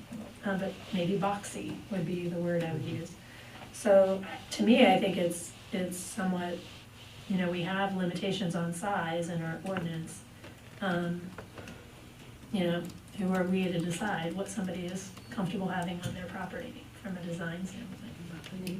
So, There's something we didn't touch on earlier that needs to be kept in mind is where in town these would go. The newer, bigger subdivisions have deed restrictions enforced by HOAs that will prevent these from going in Stone Canyon, Eagle Canyon, Lions Valley Park. You're not gonna have them there. You're only gonna have them in the older parts of town without deed restrictions. In those parts of town, some streets, some areas won't accommodate them physically. even if we wanted to put them on our street, we don't have an HOA or deed restrictions, but we're carved out of a cliff. There's not room behind our houses to put them if we wanted to. So you're talking about putting these in a fairly small area of town, and the question becomes it's not deed restrictions, it's formerly like in the new areas, but the question is, the people that bought their houses in those single-family zoned parts of town, and when they bought them, these things weren't allowed. How much do you want to impose on the people in those parts of town, really, to provide a partial answer for our housing shortage and housing crisis? Is it more of an imposition for them to put manufactured homes in several lots behind the block than it is a tiny house? And as I pointed out, most of these tiny home ordinances limit the size to 400 or 440 square feet, which is going to be less than you're going to have for a manufactured home. And once you start trying to define the difference between a manufactured home and a tiny house, other than size, would you allow a 900 square foot tiny house if someone could build one? Is it still a tiny house? But I think your question, the one thing about a manufactured home is it's gonna go on a foundation. Right. I mean, so we're really talking about an attached ADU at that point. What will the limited number of neighborhoods in town think about putting additional structures in backyards? Well, I think that it's an honest point, but I would say maybe the HOAs some neighbors might come around and say, do we care? I mean, not all of them, but some might. Nice. You never know. Someday those are going to be old neighborhoods too. They're not going to be new forever. So I do kind of say that the on wheels part is really, for me, kind of what I'm interested in. I mean, I think the foundation stuff seems like it could be worked out for any size. I mean, you can figure out, it's going to go through the conditional review process. The question is if you're going to put it on a foundation, you're making a really big investment on a permanent basis in your property. The question for me is there interest and is there a way to allow them on wheels in areas where people might be interested in doing that? I do think when you're talking now it's temporary, I mean, I don't know, I think the style piece, and I think we need to be careful with design standards, because I think that's subjective to some degree. I think it needs to be compatible, and if the property owner wants it on their property, they're gonna go through the conditional review. I mean, so that's kind of my thought on that. I don't know, but I do agree the standards do make a difference in that case, where it's a permanent residence versus a vehicle. I mean, I do think that we don't want people living in vehicles, things that were designed to be mobile vehicles. But if it's something that's designed for permanent residency, design standards, whatever, some kind of standards that you could come up with, that at least imply that it's intended to be somewhat permanently placed, even though it is on wheels, I still think is worth us exploring and trying to figure out. I have a question towards you on this. Is the original mobile homes of the 40s were touted the same way? Your pick up, hook up, leave whatever you want. Well, they did. Most of them did. They just sat them and built parks around them, and that's what they did. But their wheels can come off, their axles come off, everything comes off. When you build one, you got 3 axles. I'm assuming I see the ones I see, usually 3 axles sitting on them. 2 or 3. 2 or 3. Go back to the 1940s, those big long ones, 3 axles pulled by a truck. Is there anything stopping that person from taking the axles off yours also and setting that frame on a foundation? Not whatsoever. Every tiny home we build is already set up to be put on a foundation. We have brackets on our trailers, and we're designing them to set up people for success and to not blow away, and to be able to be on a foundation, piers, columns, permanently set. And you mentioned mobile homes, and you mentioned mobile homes. Mobile home is made to live in for maybe 20 years at best. Anyone that lives in them longer than that's really whining and complaining about it. The homes we build, we're building them to be lasting 100 years. Our design quality is really high. And we don't build tiny houses, we build tiny homes. There's a real difference. And when you think about a mobile home, not many people have a real high quality of life, maybe a lower cost of life, but They don't Yes. like them in the long run. Affordability. Affordability, right. And in the long run, they lose their affordability because the mobile home parks have gotten really expensive in Boulder. It's $700, $800, $900 a month. And mobile homes that are falling apart now. Ours aren't going to fall apart. We're built to really high quality, but they're set to go on a foundation. They can take the wheels off. We can skirt them. I can show you pictures of But our are they- stone cottage. Are they all built like that or just yours? Ours are. Yeah.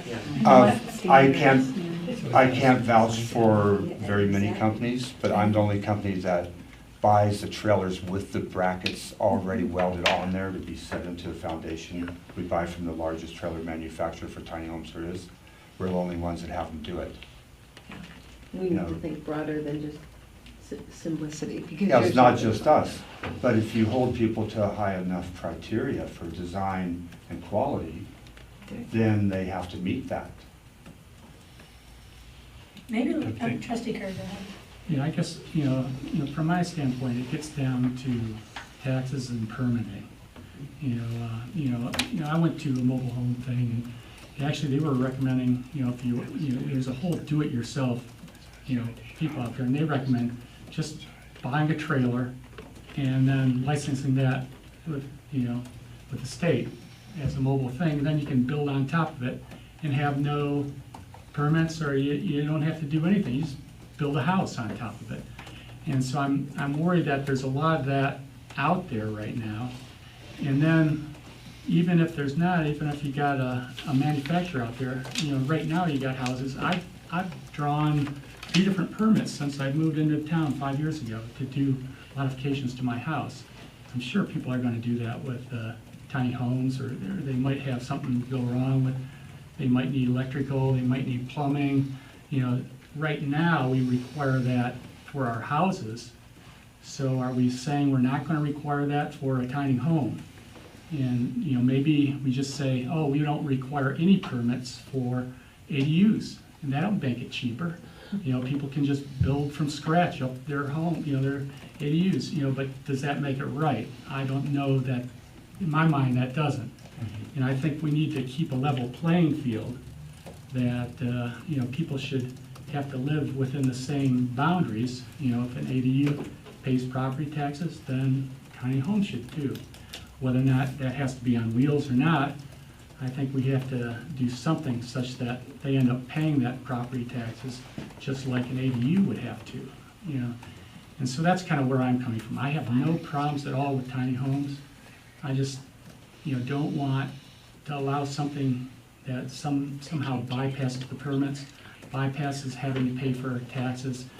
Eventually, it starts off being totally 100-year, but, maybe it goes down substandard pretty quickly after that, once it gets on a piece of property, and, they're gonna get a lot more use than, a regular house and so forth. And, even homes, you remodel the kitchen every decade or so, who knows?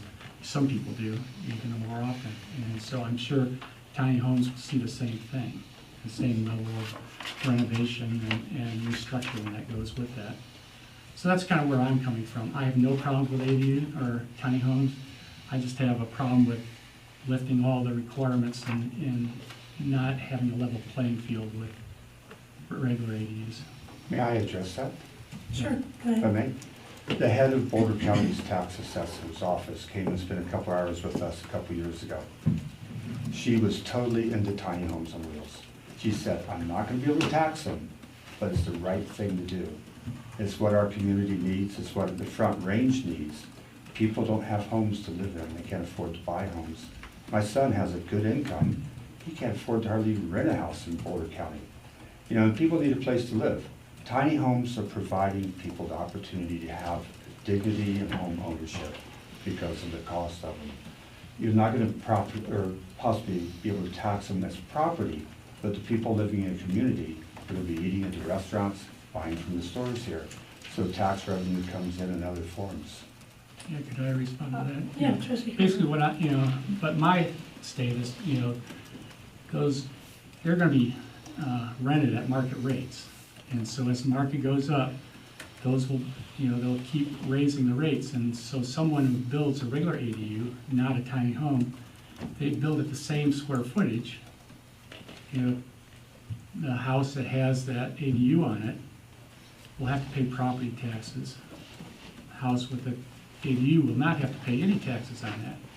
And so it puts that at a disadvantage. It's going to acquire, it's going to migrate everything over from fixed-built ADUs to tiny home ADUs.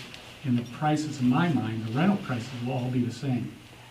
It won't make any difference, except, you know, because, you know, someone renting is going to go for the market rate. They're not necessarily just going to go for, you know, what's their cost plus a certain percentage. I think the question about property taxes is actually very interesting, because one would assume that somebody with kids, going to put their kids in the school system here, isn't that mostly funded through property taxes? Right. So effectively, you're putting kids into the school system and not really funding it. But then, you know, if a large amount of these did come in, it's going to be additional costs for the fire department, additional costs for police department, all of which would seem to be somewhat unfunded if property taxes weren't a component of this. So I think that's a really compelling question about the wheels and the property taxes. I agree. I think it's an interesting question. I mean, it makes you wonder if at some point the assessor's gonna come up with new criteria. If these got to be really popular and we saw this grow. I mean, I tend to think that even if we passed an ordinance, I think there's a small number of properties that would be able to accommodate them. So I'm not as worried about overwhelming. And I do want to get to your list of questions, and one of them about capacity. I absolutely thought there should be a maximum occupancy for how many people should be able to live in one. So if you had a limit on the occupancy, I don't know, you could say two people or whatever would be reasonable. I'd be looking for an expert to tell us how many people can comfortably live in 400 square feet. I have no idea.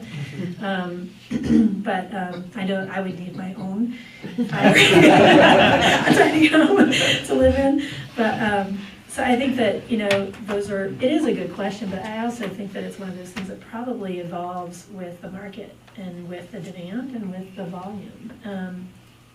You know, would we be looking at anything that could overwhelm our school or system? Probably not. If you did it as a PUD, it could. If we have a village of them, sure, which I think is actually a really cool idea.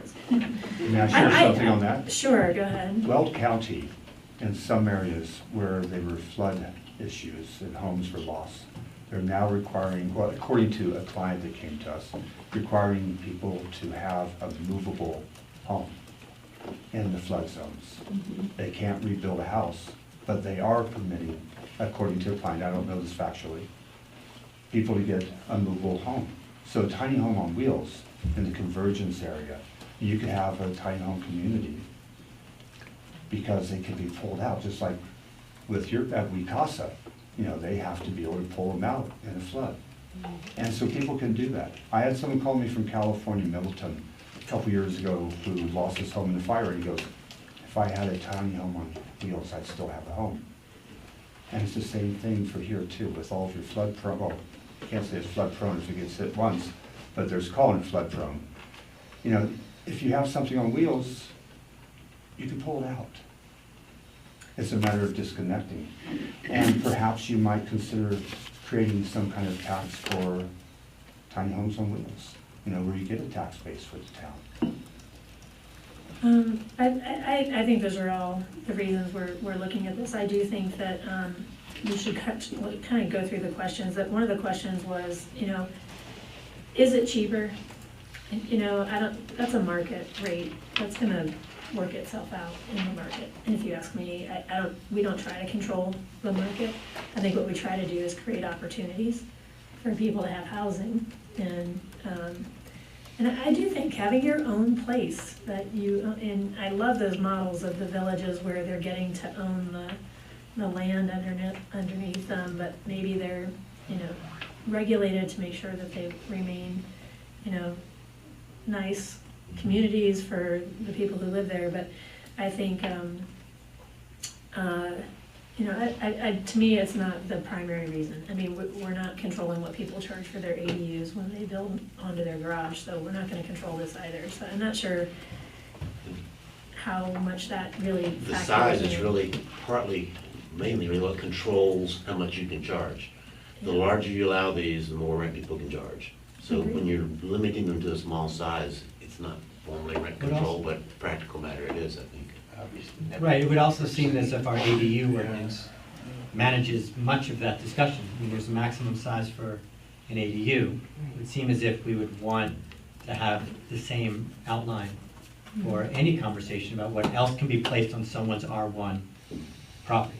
That's really what this comes down to, and without turning it into an R2 property, without someone going through a rezoning process. So I think we have a big structure in place for that, because you made our ADU ordinance. Really what we're discussing is, can someone create an ADU by other means, rather than building it specifically on site?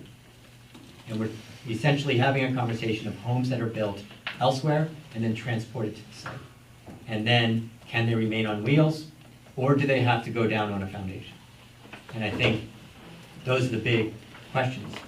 I think it's 800, correct, is the largest for an ADU, so that's big for a tiny home, not necessarily big for a mobile home or a manufactured home.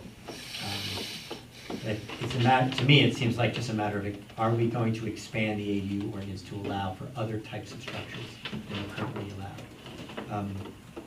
But I think it's a good idea to go through the list. Yeah, because we need to address the grid and off That's the the grid. next, let's just kind of go on to that one. On or off the grid, anybody have strong feelings? On. On. I like Sure. it. I think it maintains a certain quality of the residential area that everyone's using, utilities, I mean, so that sounds like we have pretty May I good share a little bit on that? agreement. Sure, go for it. My wife and I live off-grid, but we have a house up South St. Vrain Canyon. Living off-grid is not for wimps.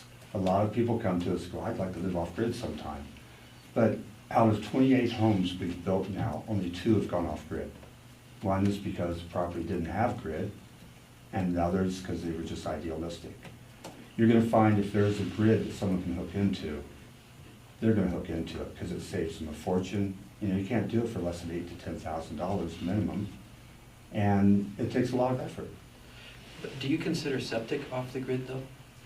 Well, you all have the good fortune of having sewer systems where they can hook into it.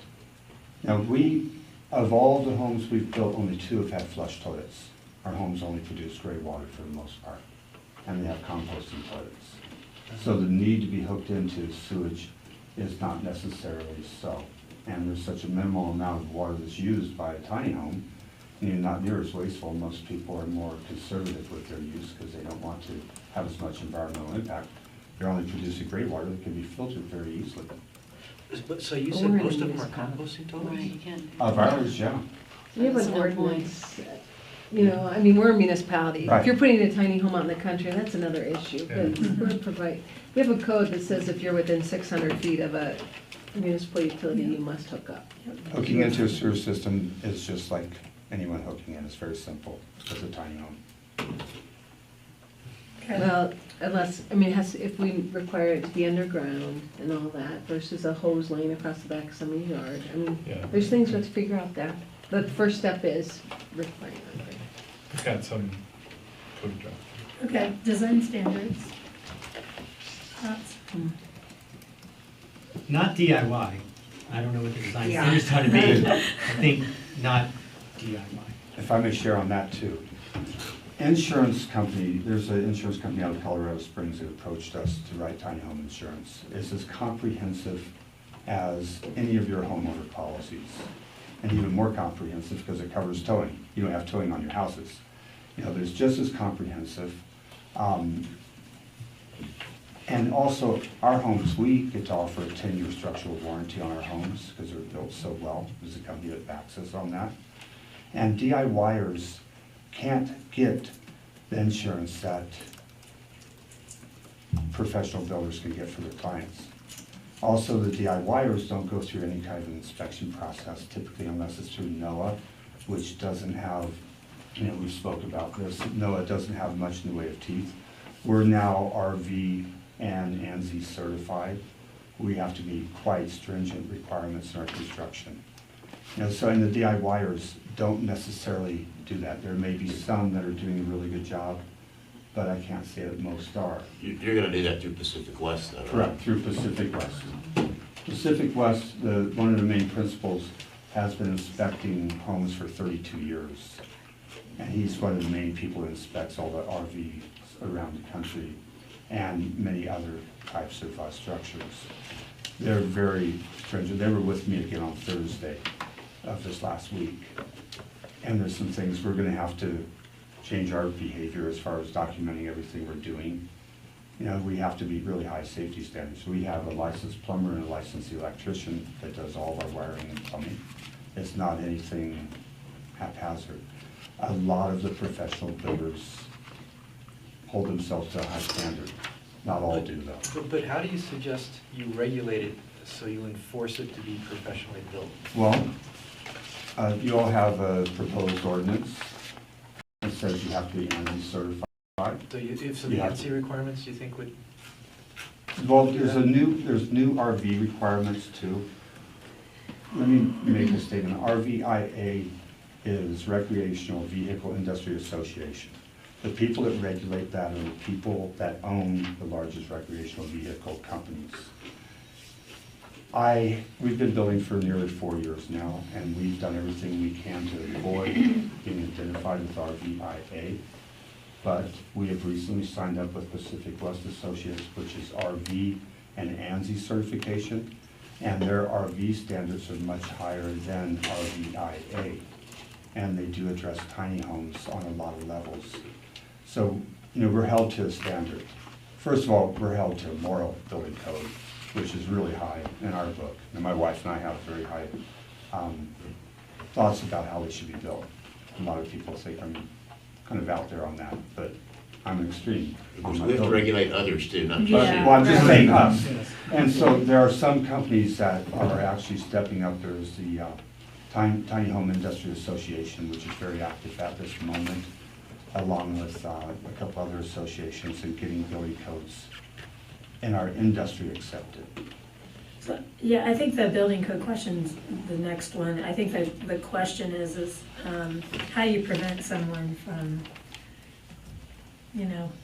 4 pieces of big plywood and, nothing not professionally built in any way to any standard. If they've been inspected. So there's standards, building code, but there's also design standards that come with that, so they're slightly different. I guess the design standards is tricky, because you don't want to be subjecting one person's standards to someone else who, might have a different taste, or, So I think that for me, the going back to, this is a residential R1 area, that it's intended to look like a single-family residential area. And how do you maintain that? I know there's some communities that have done this and said, it's got to be compatible with the original property, whatever that means, so.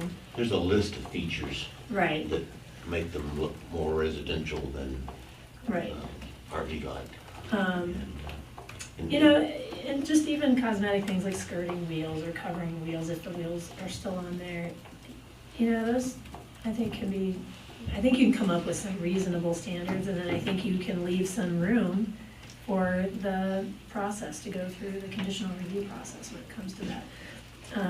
So I feel pretty comfortable that we can figure something out there, that we could make sure we have design standards and building code standards that would prevent us from having kind of just a free-for-all going on in terms of construction code. But that's my Trustee. On that, I agree, and just to add to that, I think more than half of the tiny homes at WeCasa are actually individually owned. They were either built by a builder, or they could be a DIY if they met our standards. But given that, a lot of those people come and they put their tiny home at WeCasa because they can't put it anywhere else. They thought that they could, and then they figure out, oh, this isn't allowed per town code.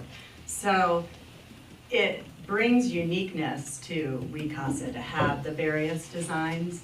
And as Greg was saying earlier, I mean, these might be the people that end up filling that ADU hole because they don't have anywhere else to put it, and maybe a private homeowner doesn't want to put the money into building one. So I think we have to remain flexible there, and given that most of them probably would go in Old Town, all the houses are so different and unique there. So I think we should have a design standard, and I think it should fit the town's standards, but I think they should be able to have a unique look about them. Okay, how about maximum occupancy? I mean, I'm kind of gonna assume we're talking ADUs right now. I Okay, mean, now, we don't have a maximum occupancy on ADUs. We Correct. talked long about that. We didn't pull that trigger. Again, it's something to discuss. I think that will depend on the size of the tiny home, just like it would a regular home, maybe the number of bedrooms or number of lofts, or my family of 4 lived in a tiny home for a week recently while our house was under construction, and it was really doable. Much more doable than I thought it was. So I don't think we should just say 2 or 4. It really depends on the size of the home.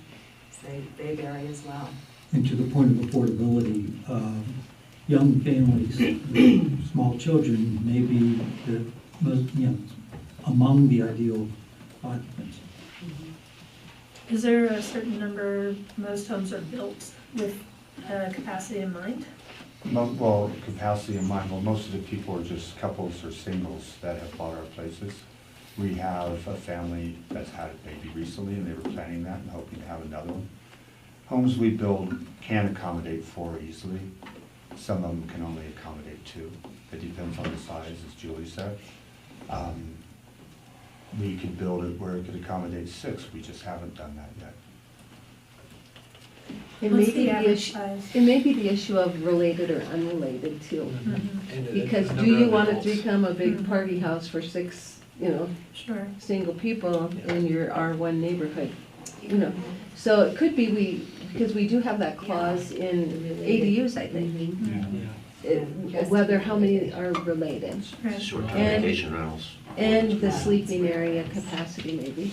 So maybe There's a 4 way if to do that. related, 2 if unrelated, or something like that. And related can be loose, I mean, you're not gonna go out there and dictate that, but I do think you need to put something in place that keeps, 6 singles from all being in a 400 square foot area. I think that will be a party. That wouldn't work very well. No, but I mean, so yeah, I do think you have to keep that in mind. No. I think we have a couple houses in town that are above that limit right now, and it's creating a nightmare for parking in the neighborhood. When you have 6 unrelateds plus the family that lives there, where are they all gonna park? Or even 4, where are they all gonna park? In R1, Old Town. A question about fire safety. Kind of regarding the number of folks, but also, is there a second exit to these places? That's part of the next. With the standards we have to build to for the NZ standards and the RV code that we just signed up for, there has to be a secondary egress in any loft that there is. And it's not through the, I don't make it through the roof. We have windows that are sizable enough that the furthest, if you go out a window, the furthest you're gonna be from the ground is 8 feet. So. Okay, but it's not a door. No, it's like not a door, back it's door. an easily egressed window.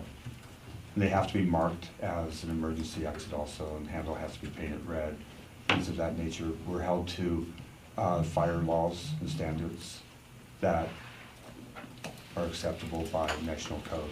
NFPA standards? Yes, that's part of Pacific West requirement. But that's not a DIY, do it yourself. No. You all can create your criteria of what you have to meet up to come into town. And that's gonna restrict a lot of people perhaps. So, I guess my question is kind of, have you given a lot of thought to what form this would take if you were gonna try to propose something based on the interest? Would it be a new section within the ADU ordinance, a separate ordinance altogether?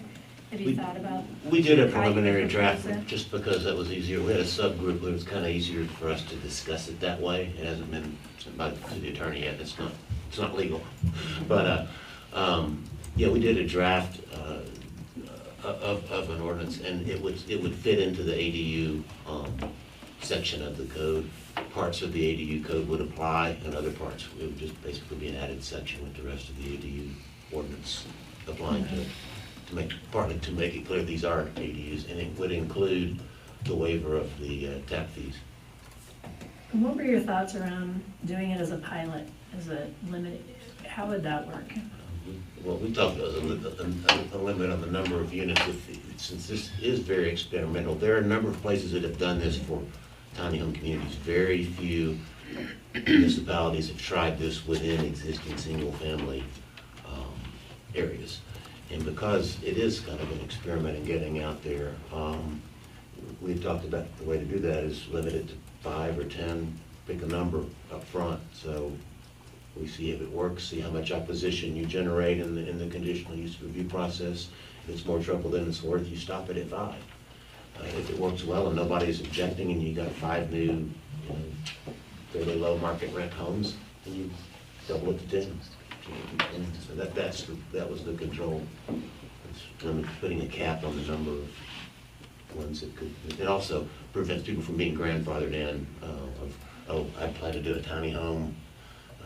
Now you're changing the rules on me. If you stop it at 5, limit how much you're gonna have. I think one of the couple other things that I've thought about, just since knowing this was coming back up, was whether or not there would be any restriction for someone who already has a detached garage from adding another detached unit. So is there any concern with the number of detached units someone can have on a single property?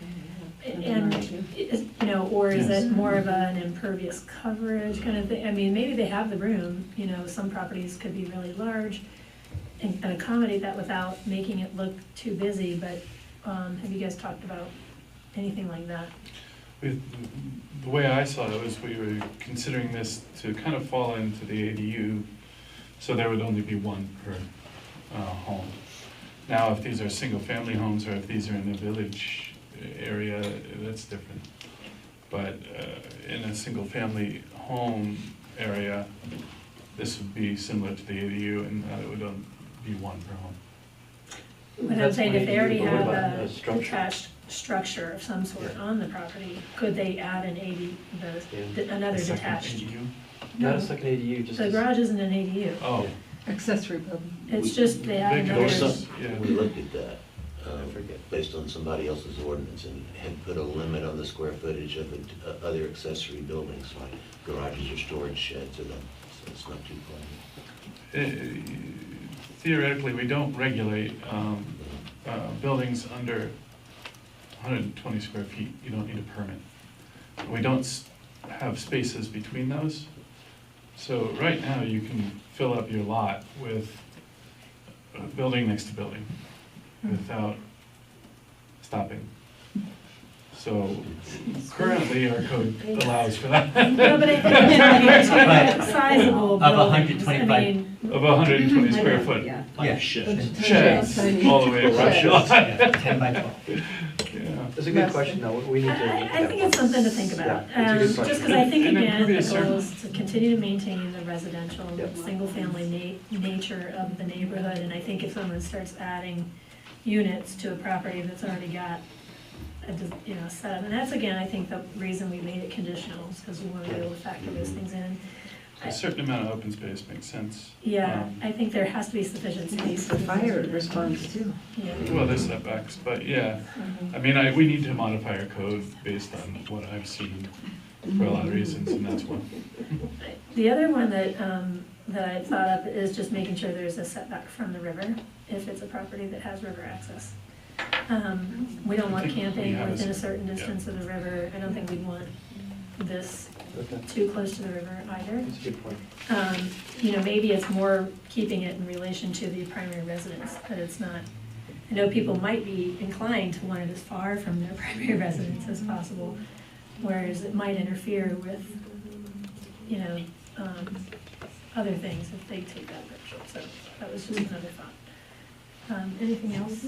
Any other feedback? I guess the general, you're looking for some direction here. What's the board's general sense that we want them to keep going? Try to present something? Me personally, I would rather see something rather than nothing. And so if there's something that gets in the way, but there's another way you can do at least a good part of it, I would say, you know, go with the, you know, do the good part of it. And don't try to make it absolutely perfect for every possible situation. And, you know, and as Mark was describing, you know, if we had 5 experiments, if you will, that would be a good study. And it would also help, you know, that's in a town our size, a kind of a decent percentage.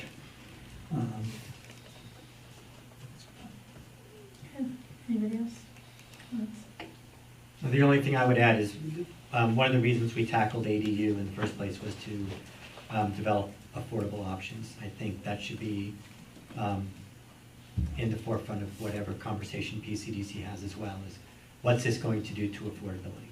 Because I think if we end up with an ordinance that just produces expensive rentals, then we're not necessarily going down the path that was originally carved out. So it might be an option that this board or a future board wants to go for anyway, but I would say that the original intent was to create affordability, and I think that during the presentation, I was even wondering during the workshop is, can we even get that? Based on a lot of what was talked about, I'm not so sure. So that's just something to keep in the forefront of PCDC's conversations. Which direction is this going to push the affordability of whatever unit gets placed? And then just, obviously it's up for the board to decide, but I think anytime something decreases affordability, there should just be an asterisk there, and then the board makes a choice. Part of what behind the size limitation on ADUs, right, for that very reason. And that's why I emphasize the size limitations on these will have some effect on rent and affordability. Right, absolutely. Trustee Barr? Just to reiterate again, I mean, we opened this door to look at affordable housing options, and so I'd like to move forward because I think this can be one. I'd like to get the code in order and then kind of look at how do we keep it as an affordable housing option. But also, I think most of the people are already gonna have a tiny home and place it somewhere, which keeps it it's people that have already explored this and have seen this as this is a way that I can live and own a home, and then they were kicked off from wherever they were. So I think it would be great to welcome those people that have already kind of thought through how can I have an affordable housing option and give them a place to put that affordable house that they already purchased or built or what have you. Trustee Carabas? To reiterate, you took a lot of what I was going to say. I'd also like to see us, I don't know how the PCD is going to tackle this, but if it's like what Trustee Dry said, say go fairly big on it, is as we develop out east, I'm talking a board, 2 board, 3 boards from this board, as odd shapes of land get divvied up, things happen. Maybe one of these, a PUD of 5, 6, 7 of these, you'll already have it figured out that it's in there and ready to go. Because as we've seen with land wasn't available for the previous board for so long, even our first year, all of a sudden, available. As we develop, we've talked about people selling land out there. If someone wants to annex and wants to work with us and divvy up ½ acre, an acre, well, to add what your point is, if we have small ones, affordable, we can get 4, 5, 6, 7 little community. Or 20. I mean, I think that's the challenge with the mobile homes is just that land costs are so high. Yeah. And that's why we haven't seen a proposal come forward. That's why it's hard to do small ones. It's really hard, yeah. I agree. I mean, but, you know, we don't know what people are building in ADU. I mean, they're getting a permit and they have a general design. If they're putting really high-end fixtures and, you know, affordability is something we really don't have complete control over. I mean, I think we're tying it to size. We're saying if we allow smaller units, we are hopefully creating more affordable options for people. You know, and particularly, I think what I like about the tiny home movement and the micro unit and, you know, all these is we're looking for workforce. We need some 20-somethings, and those people cannot afford anything. They're leaving this town. They're leaving the Front Range. If they're professionals, they're in Denver. You know, we need to create some options for folks who just want to enjoy living in a recreational destination for the summer when we all need to hire those folks. And I could actually see this being a viable option for people like that who just, you know, I want to go hang out where there's better mountain bike trails and tubing for the summer and work a part-time job. I can only speak for the market. I mean, we hire lots of folks like that. They pass through and they come in and they stay a while and they're great. They're fun folks and they contribute a lot when they're here. So I see this as being a really viable way for us to have some options for people like that. So I'm very interested in this. I've been pushing for this the whole time. I mean, I also really want to make sure that we're staying a residential community first and foremost. So I think we've done a lot to make sure that any of these kind of housing options that are maybe a little bit less conventional have really contributed to long-term residents and don't become vacation rentals and things like that. So I think if we stay with those principles, I don't see a whole lot of risk in just continuing to pursue some options for the types of units that are being built. I think things may change, maybe they'll become, people will say, yeah, this is great, and I'm gonna go ahead and put foundation in, you know, on my property down the road, who knows. But, so I get it, it's exploring, but I'm willing to explore. Yeah, I guess, you know, if we're not gonna do it fixed, if we're gonna have it on wheels, then I would like to see an annual fee to recapture, you know, what a regular ADU is paying, you know, based on the square footage or whatever. And try to recapture that, at least what town's revenue, you know, it probably won't handle the fire department or the school district and stuff like that, but if we could at least capture what the town's losing on that, I think that would be appropriate. And We'll talk to the assessor's office and see if they've had any movement in the last couple of years. They're gonna have to look at this sooner or later. And then my only other, you know, concern again is permitting. You know, it seems like it's just, you know, it's a do-it-yourselfer world. You know, you can just do whatever you want. You don't need a permit, you know, so you don't have to go to the town to get a permit. I don't know how you deal with that. I think that's also a very interesting point. One of the things I had studied about, like a tiny home community in Georgia, they required that the tiny home be purchased from one of 4 approved builders. Now, you can do that when you're in a PUD or a community. That's harder to enforce if it's an individual ADU, a property owner doing it. But that's how they kind of got around the codes.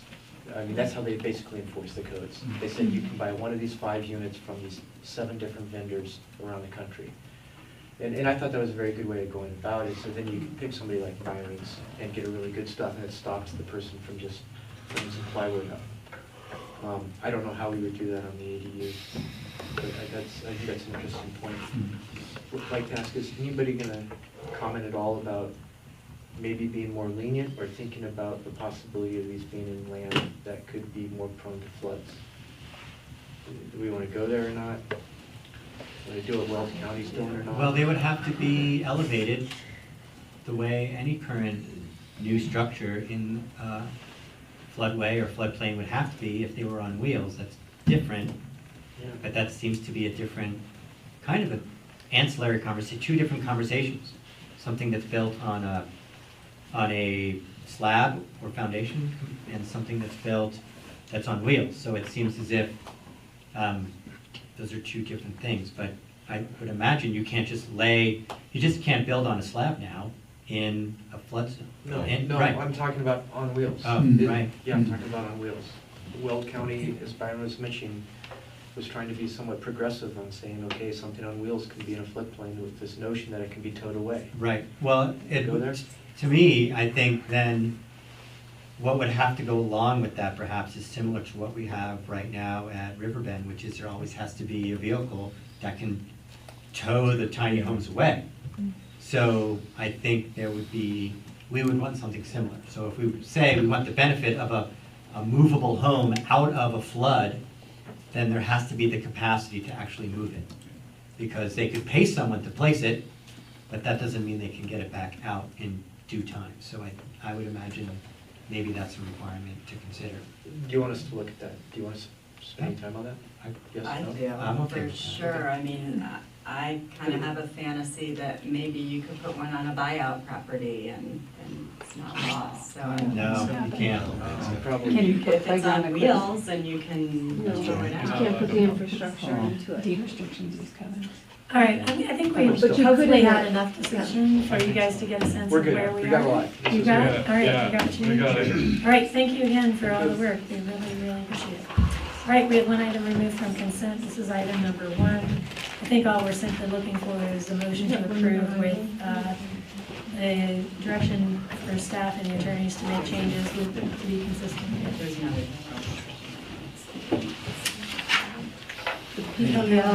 The PEL study. It's not on my, Yeah, that's what I had, the planning and environment linkage study. You didn't get the last one. The last one. Oh. I got it from the clerk. Yeah, I just gave it to her off of what I'm we had. sorry, okay. I didn't see that on this. That's the same one I gave her. Did it get cut off the bottom? Maybe, this is what we downloaded. Okay, sorry, we got one more item. I can make it quick. Someone knows where it's going to be. It's the same one I found. What's that? You need to plug in or not? Yeah, I want to show something real quick. This will only take a few minutes. I bet it got cut off. You have 5. Sorry. Thank you. What's the net one? Tiny home one won't hold off or something. I know, but again, if I had it down here for direction too. Can I time out for a second? Sure. On the online agenda, there's no third general things. Oh. It was not on the agenda. It's on what I got off, my assistant got it off the Because we moved tiny Oh, homes. I'm sorry, I'm not reading, I'm just looking at 2. We had tiny homes on. Yeah, because we had abortion commission. Well, how Before did we I had get the tiny homes idea at the that was top, tiny we homes? moved boards and commission. Clearly Skip did not that have one. coffee this Wanted morning. I did, I punished them. I'm sorry. Yeah, correct. Continue. It is. Okay. Thank you. I don't know how I'm. So this is correct. So, I just made that tiny. Yeah, so there's a safety That's why column. we have a ladder. Workers' comp. so I'm just going to present to you 2 items. The planning environmental linkage study that's going on with CDOT for the Highway 66 and the draft items that we're presenting for the CDOT tip update. And I'll start with the planning and environmental linkages study because this kind of feeds into the other as well. This is a study where they're looking at the Highway 66 corridor from McConnell Bridge all the way to I-25. And they're evaluating each, what's that? To Platteville. To Platteville, thank you. And they're evaluating each segment individually. We are here roughly in roadway classification. We're really in 2B, which isn't on there. After data collection, they're evaluating roadway segments. And as part of that, you can't really see this very well, but what they're doing is from Freeway all the way down to Main Street, they're taking each section of that corridor and looking at how that should be classified. currently in the eastern corridor, it is classified as a rural highway. And based on our LPPA, it looks more like we have parking on the street. There is a, what do you call it, a median in the middle. And they're looking at what it seems like we were trending towards is a main street instead of a rural highway. So as part of this, what we're recommending is that they reclassify that in this to a main street section rather than a rural highway. What do you mean by eastern corridor? Are we talking So- Smoking Days to La Mariposa right now? No. Or eastern corridor? Thank you. From Highland to Highland. Okay. So from where Highland wraps around and hits Highway 66 each time it hits. Gotcha. So that would be the area where it would be a main street. Is there something in between? Because that's really concerning to me. If you create a main street out there, is there gonna be any interest in the existing main street? I think so, yes. There's arterial roadways in between, up there on the map. It's I guess So, that's just the. There is an arterial terminology. or a rural highway. Yeah. So the 35 to 45 is the arterial speed, and it has less kind of pull-ins and less access to businesses in general. So, question, is it? Oh, wow. Hello. Big brother. You're on file, you're on candid. How did that happen? Where's the army? It's a little creepy. Yeah, it's a little creepy. Still filming? Yeah. They said not to watch when we're in here, because we use up to next. Yeah, I wasn't watching. There, maybe they'll come back. Clearly. There you go, it's back. So, Yeah. when you're saying they're gonna reclassify it as Main Street. As a We Main get to Street recommend type what You we don't want mean it to be. Main Street Right, program. As a Main Street I think that's what Okay, is that's- being. Right. So, but as if accessed like a main street with So- parking, Right. the And the speed reduction of limit. speed limit Yes. between 25 and 35. Yeah, bridges. So there are more pull-offs, there are more accesses to businesses, the speed is reduced. It doesn't mean it's Right. a main street itself, but it reduces it to be utilized in similar fashion. So we can recommend either the arterial or the main street, but we're definitely recommending to move from rural highway down to either main street. Some of the developers that we've talked to that are interested in that area have recommended that this is more access if possible. So the main street, kind of bringing it down to those 25, 35 mile an hour speeds is ideal.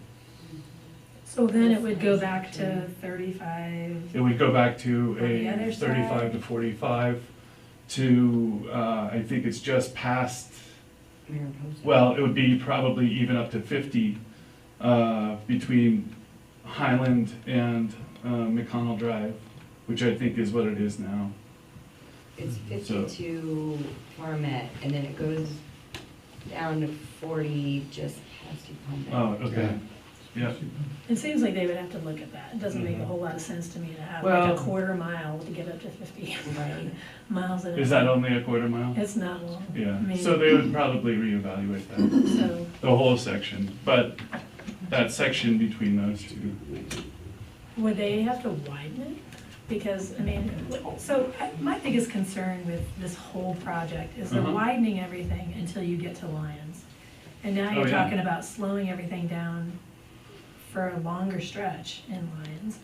How are they gonna manage that traffic? I mean, there's no way we are gonna have congestion and people backed up for miles every weekend, and that's now. And if they do what they're saying, which is widen it all the way out and create more lanes, Yep. how is that, I mean, the concern I have is that we become such a bottleneck that people just avoid Lions altogether.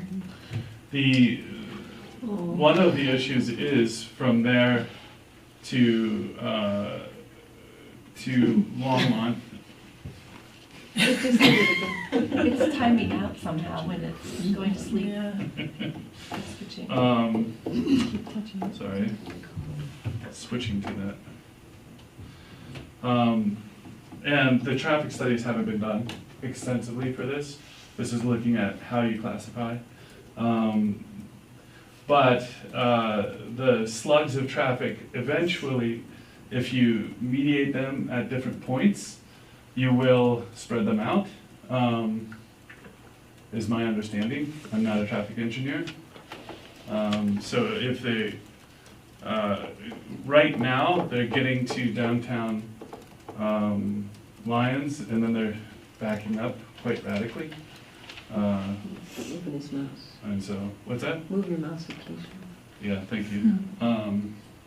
And so this is more evaluating the traffic control plan, and then they'll go in and look at how the traffic, or the access control plan, and they'll go in and look at how the traffic feels and adjust to that.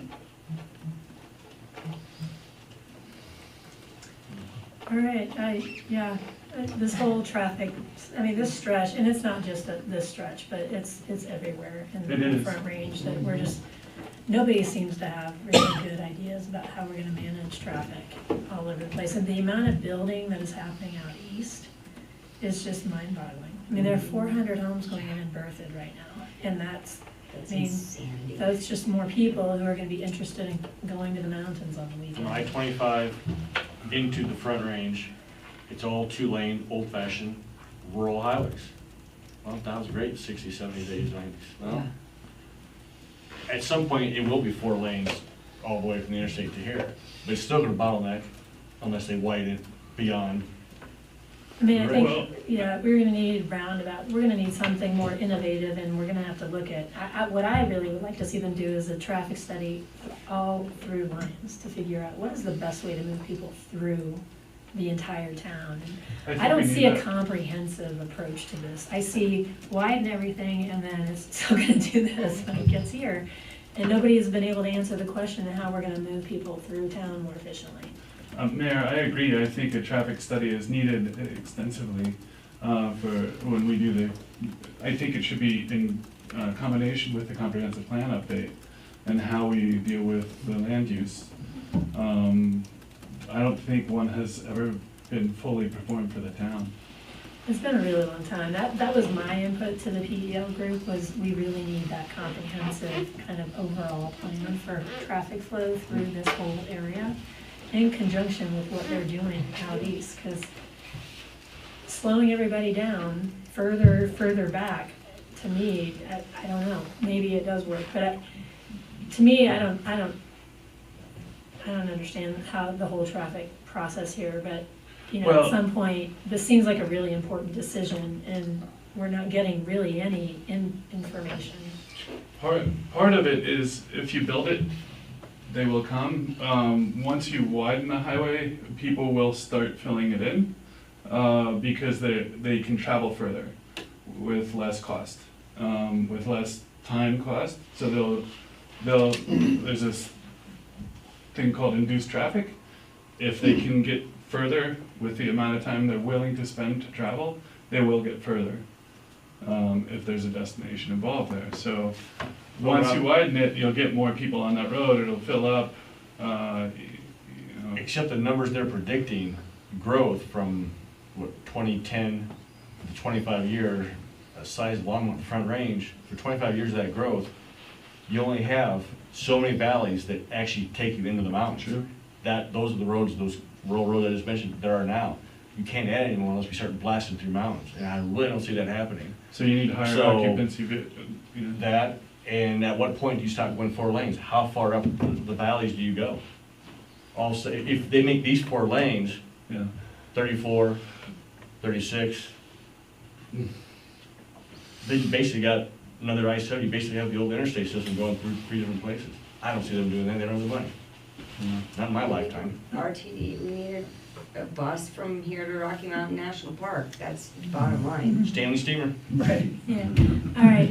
Yeah, that's. So- I think this is a good introduction to this topic. I don't know, what are you looking for? Feedback on whether we should recommend moving away from what they had in the plan as rural highway. And I think we should. And when I spoke with Joe, he's not here, he recommended moving to the Main Street as well. It's a recommendation for this initial stage of the planning process. So what does it mean? Are they gonna widen anything there, or is it actually narrowing It's things there? reducing the speed I'm not limit. comfortable yet, because I don't feel like I have any What it idea is- what this means. Sure, it's reducing the speed limit and it's providing more access into business. It's allowing turns, It's allowing turns. 3 per We're half not mile. widening. It also 3 looks per as half if, mile. but also looks as if it's connected compared to arterial roadway where They put a it's median. separated They put a median. most of the time. Right, but it's 3 more per of mile. Main Street looks more of a road that's designed for people to, one, go slower and to be able to access left and right. Yeah. Compared to, say, rural highway, which is where we are right now, where That's higher speeds, less ingress and egress from the road, it seems as if. I have no problem with the additional accesses. I think that's absolutely, we need the additional accesses for any development to occur out there. Sure. My question is, I still don't feel like I've had any explanation of what's the difference really between arterial roadway, and Main Street. I mean, I can see differences in the pictures. There are What's more in the turning middle motions. in the arterial roadway? So in the arterial, this is a median. It's So a that- median. Yeah, Okay. so between the 1 mile intersections where the collectors are, you don't have much access. You can't make left turns make across left all turns. those lanes, which to me, I think is terrifying to consider when you look at traffic coming home from Rocky Mountain National Park on weekends without it being a signal bind. But to me, I'm more comfortable with this area being arterial than a Main Street. Because I think they're gonna speed up in between. Well, and I do think it changes the feel of the area. I do And too. I think we have always said, we don't want a Competing Main a Street. dumbbell-shaped downtown. Yeah, I we have mean, said if we're that. gonna create a whole separate Main Street, that's gonna drive the type of development we end up with, in my opinion.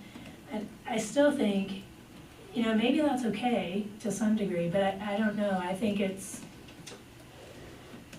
I don't think this, I'm certainly not comfortable giving you that direction without some Sure. public input from the business community. The chamber would need to weigh in on that, and just the way it's even described, they call it Main Street for a reason. Okay. That's my sense. So I don't think they just chose that terminology if that's not the intention of what they're trying to create. And that's I just the name. would say, I mean, we've practically planned for this to change. I mean, the development that we're looking out there begs for lower speed limits and parking and ways to turn in and out. So, I mean, I understand your point, but I guess I don't know why and you don't have to call it Main Street. I get the stigma with that there, but it just makes sense with what we're planning for that area. I don't know if we know what we're planning yet, other than we want some housing, we want some commercial, but if we ended up getting light industrial and a few light industrial business, and we don't know yet. I don't know, I just feel like we're creating a major traffic, potentially massive mess. So- By going to a speed limit of 25 to 35 Yeah, we out can't there. keep them not in town, let alone. Right. Do we know, what are the rules for cuts in the center? For the arterial? Yeah. In In other words, if you could put 2 or 3 cuts in there along that Yeah. stretch, it may make it a lot more acceptable. If you can't have cuts unless it's an You actual can have road. cuts, but I don't know how many. I think they're very limited in nature, between the 1 mile. But that but it's may It's be mostly okay limited. for it to be limited. As long as it doesn't absolutely have to be a road, like it has to be an established street. Uh-huh. So for example, if there were 2 cuts or 3 cuts there, so you can get into, like, to the Public Works building for sure, Yeah. and into the businesses there. And the recycling center. Right. Well, we can bring back more information. I think, the idea is we're moving away from the rural highway. But we're not sure where we're going. And we can bring back more information on the cuts through, how many we could get. The LPPA did have a median in it, so it acted more like the arterial than the Main Street section. The request is in that this becomes more like a Main Street section, but we can come back with some more information and let them know that we're moving away from the rural and towards something else. We just don't know where we're going yet. Yeah, I mean, I think if you ask developers, they're always gonna say, I want the most amount of access you can give me. I mean, what's that gonna do to the traffic? It's true, yeah. Is my question. I mean, I wanna hear from the engineers about if we actually did do that, what is that gonna mean for traffic on the summer weekends? It'll slow it down. When I spoke with Joe, he seemed to be fine with the Main Street. Okay, I wanna ask the residents that are already Sure. struggling to get into their neighborhood on a weekend when the traffic is stopped up on the weekends. I just think we need a fuller understanding of what the decision means. That's all I'm asking. Well, and I don't know if we'll know it until the development occurs. This is just reserving the right-of-way in the future so that we could accommodate this when and if it's built. It's not saying this is what will be built. It's saying this is the access plan moving forward, and it allows for that to occur. Okay, that's helpful information too. So I guess I'm feeling like I want a more comprehensive presentation. Sure, okay. That's just me. But, I mean, these are huge decisions that are hard to reverse once you go in a certain direction. Okay. There are, for example, there are some places in Longmont where you can't get there from here Yeah. because of the way that, Yeah. the center barriers are inserted. So we need to think through so we don't end up with that situation. Yes. Where you're on this side of the highway, and you wanna go right over there, and you have to go 5 miles. I think that's, to be honest, what Main Street allows is the greatest amount of access. It does. Right. Because there's nothing keeping. Exactly. That's the whole point. It's meant to be turned across compared to arterial roadway. Roadway, is that what it says? Yes. You can see that it's limiting the access point, which allows for higher speeds. That's right. But at the same time, notice how it shows just a mile between traffic lights and shows entranceways and exits between that mile, right? So is it possible that's really all that's needed as opposed to a Main Street, which extends further and exacerbates the problem? I think that's part of the question. Because if we're talking about just a couple of miles east of the light, then that's one question, I think. But the idea, I think to your point, is Main Street basically allows people to go across the road a whole lot more than any of those other options, particularly arterial. Yeah, but I'm not arguing necessarily for Main Street. I'm just saying that you want to be able to get, in a reasonable way, get to, where you. Yeah, I know. Well, I just think we need to make sure we have enough information that we can balance the development needs against needing to move people through town efficiently and not creating massive traffic congestion that is gonna really reduce people's positive experience of coming to town anyway, both residents and visitors. And I think the traffic is one of the biggest concerns that has occurred and worsened over the last several years that we really haven't had time to talk about and address as much as we would like to. And it's hard, we don't have complete control over it because it's a CDOT issue. I mean, I'm moving in a direction that allows slower speeds, I don't think anybody would have a problem with, but how slow can you go before you start to make your problems worse? I Sure, don't know. but out east, I don't know. I hear you. I agree with the whole idea, let's have more information, but I would say none of the traffic issues in town get fixed until the split at 7 and 36 is addressed. It does not matter what happens east, it doesn't seem to me. And as long as 75% of the cars are trying to get in the right lane that are going through town, then you're basically, that's the problem. And if there were a way to turn right from the left lane somehow, that it was a double right, that would be the, that would help. But that's the issue. The issue is where everyone's turning. The issue is not out east. But it sounds like we need more information. We're really not in a position to be able to make a decision here. I think what I hear you saying is definitely not Rural Highway, one of these other two. But is it moving so fast that we don't need to make a decision now? Well, it's moving so fast that they would like a general direction, and we can come back with more information. I don't think we'll have a full traffic study to identify, because we don't know how these land uses are going to be expressed fully throughout the area. The area is not in our town limits. We just don't really have that much control. We have land use that's expressed in the LPPA. It can make some general assumptions based on that, but they're very conceptual. So with regard to that, it's not clear. The process is about a year and a half until it's complete. I think till the access plan is done. There will be time to make adjustments over the next months, but they're looking for input now into the general width, the right-of-way width, and this will indicate some of those right-of-way widths with regard to each one of these.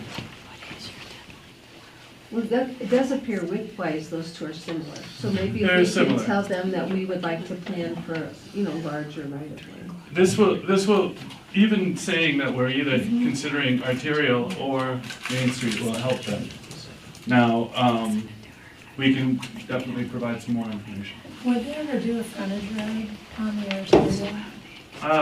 Yes, you can do To kind of help, if you did have like a residential development, I almost envision you're gonna need a frontage road of some sort to get back into it. I mean, I don't see us building it, so, I don't know. Well, they wouldn't build it. CDOT wouldn't build it. No, I know. I'm just Developers saying may. the developer might Yeah. have to. Either way, I A mean, multi- I think you may need it just to get people through there more quickly. I mean, A multi-way boulevard type we do either. could be built there, where there's only access, it's like an arterial, where there's access and circulation in between those 1 miles or in between the right in, right outs between there. But Okay. Well, because it's not yeah. well determined what the land is around it, it's hard to kind of plan for the traffic at this point. However, they're developing this plan now, so we have to come up with some kind of recommendation. So Well, I think you that- could safely say we need something other than what it is now. That's- Because we need more access points, for sure. We do know that. I think to what degree, I think you're right, we don't know yet. we don't know. No. But I would like to ask the question between those two, what is the overall impact to the traffic flow through Sure. town? And how would we begin to study this to understand long-term how we get more efficient? Thank you. I think that's a good idea. So we can plant that seed now so they can budget that for the next budget cycle. So that was PL. We also have the list of recommended TIP projects, and one of them is a traffic study that you mentioned earlier. But we have, these are the ones that we're recommending so far. I've sat down with most of the engineers and department heads, and we're looking at the Broadway streetscape between 5th and 3rd, kind of revamping that so that there's parking on Broadway based on the design that was done for the tip in 2016, and a multi-way, or multi-use path on the south side. So that would help develop that into a slower section, have more parking for downtown along that roadway. A multimodal trail from Black Bear Hole to McConnell on the north side to connect, what is that, Stone Canyon into downtown on the north side, so they don't have to cross onto the multi-use trail would be one of them.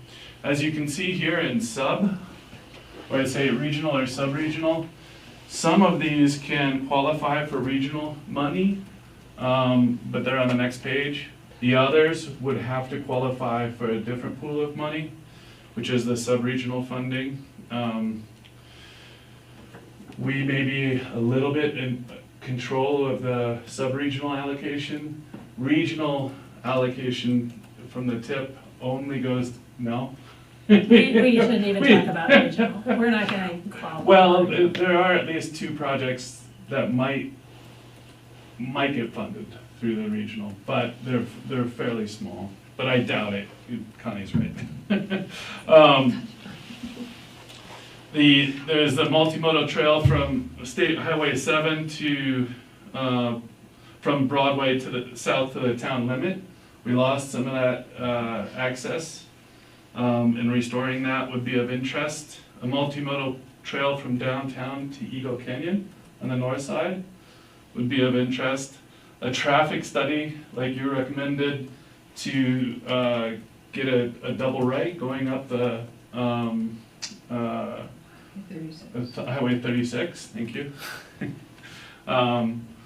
And how we deal with traffic through downtown would be something that Joe has a very big backing for. He would like to improve that circulation so it's not everybody merging into one lane to do it right. And as part of our parking circulation study, one of the things that was recommended is a traffic circle at High and Main Street to keep people circulating as they come into town, slow them down. So that might be a part of that study. Yeah, I think they need to look at making it 2-way as well versus 2 lanes turning right. That just, from a safety standpoint, sounds awful. Is when you look at the 2 turn lanes that go behind to get to Broadway, it is, I mean, I don't know how somebody hasn't died there, honestly. Yes. I mean, it is the worst, most dangerous spot we have in town from a traffic perspective. So recreating that, going the other way, is not something I would be excited about. But I think, could we get, I would like to really see roundabout, I mean, just looking at all the different options. Yeah. You know, 2-way traffic on both Main and Broadway, maybe using High Street more. I mean, roundabouts, you know, things that still make you downtown feel versus, you know, we gotta Just move zoom on, through. but we gotta do it safely as well. We do have a residential business community, lots of pedestrians in that area, and just the 2 intersections are horrible, Yes. horrible for pedestrians. So that's the other piece of this, is how do we make it pedestrian friendly and safe? We gotta have a lot more discussion with CDOT on this, and it can't wait for 10 years either. I mean, we need them to address some of these things with us. So, it's my soapbox for today. Been irritating me for a while, this whole keeping our arms around this traffic safety. I suspect that the Broadway streetscape will slow that traffic down to some degree. It will, for sure. And then the roundabout at High Street would stop people from kind of zooming through town if they catch all the green lights. So it'd start to create a feel. We're having some confusion when you say High Street and Main Street. Where you mean? So Third for and some Main. reason, where Main leaves town and goes up to High, that Near the is still Stone Cup. called Main Street. Yeah, no, I Going understand. up. So it's near So Stone where Cup, High right? Street, yes, near Okay. Stone Cup, thank you. Oh, so you were right. I was wrong. Oh. But a High Street, traffic it's- circle on yeah. 36, is that what you're talking about? Yeah. Okay. Yeah. 2 years. And where Joe hasn't been a fan of that at all in the past, for this one, he said that he is. And so I made sure I vetted it through him. The other ones are the potential for regional is the Highway 36 Estes Park Trail. That would have to be a study. Studies can be funded by the regional dollars. I'm gonna give you something to think about with that. That it says along US Highway 36, there should be some flexibility in thought. Like how far can the trail get from 36? Okay. Because otherwise it's not feasible. But if you were to really think about just connecting Lyons to Estes Park, it's very, very doable. If the constraint that it has to be really close to Highway 36, it might not be doable. As So- much as I love this project, and really, I mean, honestly, we shouldn't even spend time talking about it. There are so many other projects in the Denver area, and this regional pot of money is too small. We didn't put enough money in that pot to even come close to doing a $40 million project, not even a $20 million project. And there are lists of projects that are gonna be Denver-based, round traffic, that this will never get even looked at. So I hate to do that and be pessimistic about it, but I'm just trying to be realistic. I love the idea of it, but I don't know where the money for this would ever come. It's not gonna come from TIP. Well, and I don't think it would be funding the construction. It might fund a study. Yeah, but Well, even then. they already did the study, and I walked it, and there are real issues with even going away from 36. That's why it shouldn't even be, 36 shouldn't even come into the conversation anymore. You Okay. can get lines to Estes, you can almost already do it. But there's so many issues with that. There's one issue. At least two. All right, so much for my anyway. Okay, so we can move that one off the list. Underpass at US 36 and Highway 66. This would potentially start both the Boulder Lions and Lions Longmont Trail, and both of those are on the regional funding list, and there's no money really for it, but it could be supported by, I reached out to Longmont and they would be at least supportive of talking towards funding the trail. They've already got some funding for it on their end, and so they're building out, so they, and then the Lions Boulder Trail, the Lions Longmont Trail, these are the other ones that are on the potential list. And sorry, that last one should have come off, classifying US as an urban corridor. That is to get, we need to do that in order to get 66 onto the regional discussion. It classifies by all means as a regional corridor by DRCOG standards, but it won't qualify for regional funding because it's not classified as a regional corridor on their maps.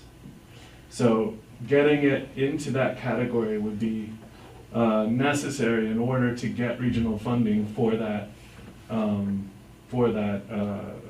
highway. So that, I think, is a planning element, and I don't think that qualifies for TIP funding. Yeah, I hate to say this, but I just don't see Boulder having much potential for securing regional funds. I just think that money is gonna be in the Denver metro area in the way You're that those probably projects right. are designed. I don't think it's a bad thing to have a list. Where I do think some of these projects could be funded is if we are successful passing a sales tax for transportation funds, because that's when Lions could actually get some real money to do things like multimodal trails and do some of our projects and underpasses and things like that. That's real money. I'd rather put our energy into talking about a sales tax, a 0.5% 0.6% sales tax ballot issue, that is something that is being worked on, because I think that's a more likely source of funds for some of these types of projects. That is something that's being worked on? Oh, yes, it'll Okay. probably be on the November ballot, unless Okay. somebody successfully sues and gets it taken off. But it's been something that we've been working on at Dr. Cog and the Metro Mayors for years, trying to get some sort of real funding source for transportation projects like this, because there's just too many of them, and there's no funding for any of them. And you need local funding. You need local matches as well, so it would give us something to do a local match if we were successful with even a sub-regional grant. The sub-regional grants, we have really, those are the ones we really need to focus on, because we only have to sell our project to our sub-region, which is Boulder County. Yes. And if Boulder County says, yep, we want to fund this project, then it's highly unlikely Dr. Cog's review is going to kill a project that the sub-region wants to do. Any of these regional projects are up against every project in the Denver metro area, all the way up to I-70 through the mountains, to every major highway, to all the new metro stations and trains that need built. Longmont would probably, there's no way they're gonna give us money from the regional pot before they get money to finish their North Rail. The rail is gonna be the highest priority for the Boulder region, in my opinion, and it should be. We would benefit from that rail being in place, for sure. I mean, our residents, that's the value of being a region. Being a regional partner is saying, you know what, we want more money in that regional pot to do big projects that there's no way they're gonna get done any other way, because they're too big for any one community to do. And we should want that, because we would take advantage of a metro line that connected through Longmont to that, for sure. So this has been a really interesting, I think we really benefit as a community from the sub-regional structure that they put in place. This is brand new, and it's a total, like, you wanna talk about taking on a high-risk experiment, that's exactly what this is. And it's gonna be really interesting to see how well it goes. I think it favors small communities like us in a huge way compared to the old TIP process. That's why I say we should not get greedy and go even talk about regional funds, because we're gonna get so much more out of the sub-regional pot than we would have ever gotten from the old TIP. So, just my 2 cents. That's fine, but I don't like the idea of taking the Lions Estes Park Trail off the list. Keep it on there, and if there's an opportunity someday, then it should be pursued. The problem is, it says along US Highway 36. Not that that's incorrect. Yes. But what I'm saying is, that's the problem. It can be done with actually, it's not that hard to do if there's a willingness to do it not along Highway 36. But I think that I wrote that on there, so. Okay. That's my mistake. It's, a lot of it's there. Yeah. It's just a matter of putting it together and getting some access through 1 or 2 spots that are problematic. So don't take it off the list, just maybe it's not a high priority right now because of what the mayor's saying. So the reason I bring this to you is the technical committee has asked for a list of projects, and this is just our initial list of projects. And the technical committee is going to recommend projects to the, what do they call it, not the technical, the elected committee, the sub-regional forum. And then they're going to evaluate the projects and recommend them to Dr. Koch. And I think that's about 5-month process, if I have it right, roughly. So this will be our initial list for the next meeting in March. Do you want any, can you get back to the sub-regional projects? Sure. It would probably be a good idea for us to prioritize these. Because we very unlikely submit more than one, I would imagine, from Lions, because you know, Louisville and everybody else is gonna have their list of projects as well. So we would probably maybe wanna pick, you know, a large one and a small one. I would love to have you. To propose as a board. So it seems like we need, again, this is another one, this is big and something we have to digest and think about. But I think it would be a good workshop to do in the near future, probably even the new board, honestly, is gonna end up on their plate. But I think we should talk about these projects and figure out what do we wanna put our energy into to sell to the sub-regional forum. So, you can send this information to us, because Okay. we didn't get it in the packet, so. No, you didn't, I'm sorry. That's all right. Good. All right, Thank you. thank you. Okay, now we can talk about our item for consent. I apologize, I don't know where I got that, it was some version of an agenda I worked on where it was something, tiny homes was number 2 somewhere in my world last week, but okay. So is there a motion just to approve resolution 2018-21 to match the changes we made earlier to ordinance 1031? Unless there's any other changes anyone wants to. I was just gonna say, on some of the documents we were reading that were sent with it, that were red lines, supposed to be red lined, I didn't see any lines or anything, but some of the numbers on those tables are askew. Like under A, punch the purchase policy procedure document, page 6D, it says 2000, it has 2,5005,00.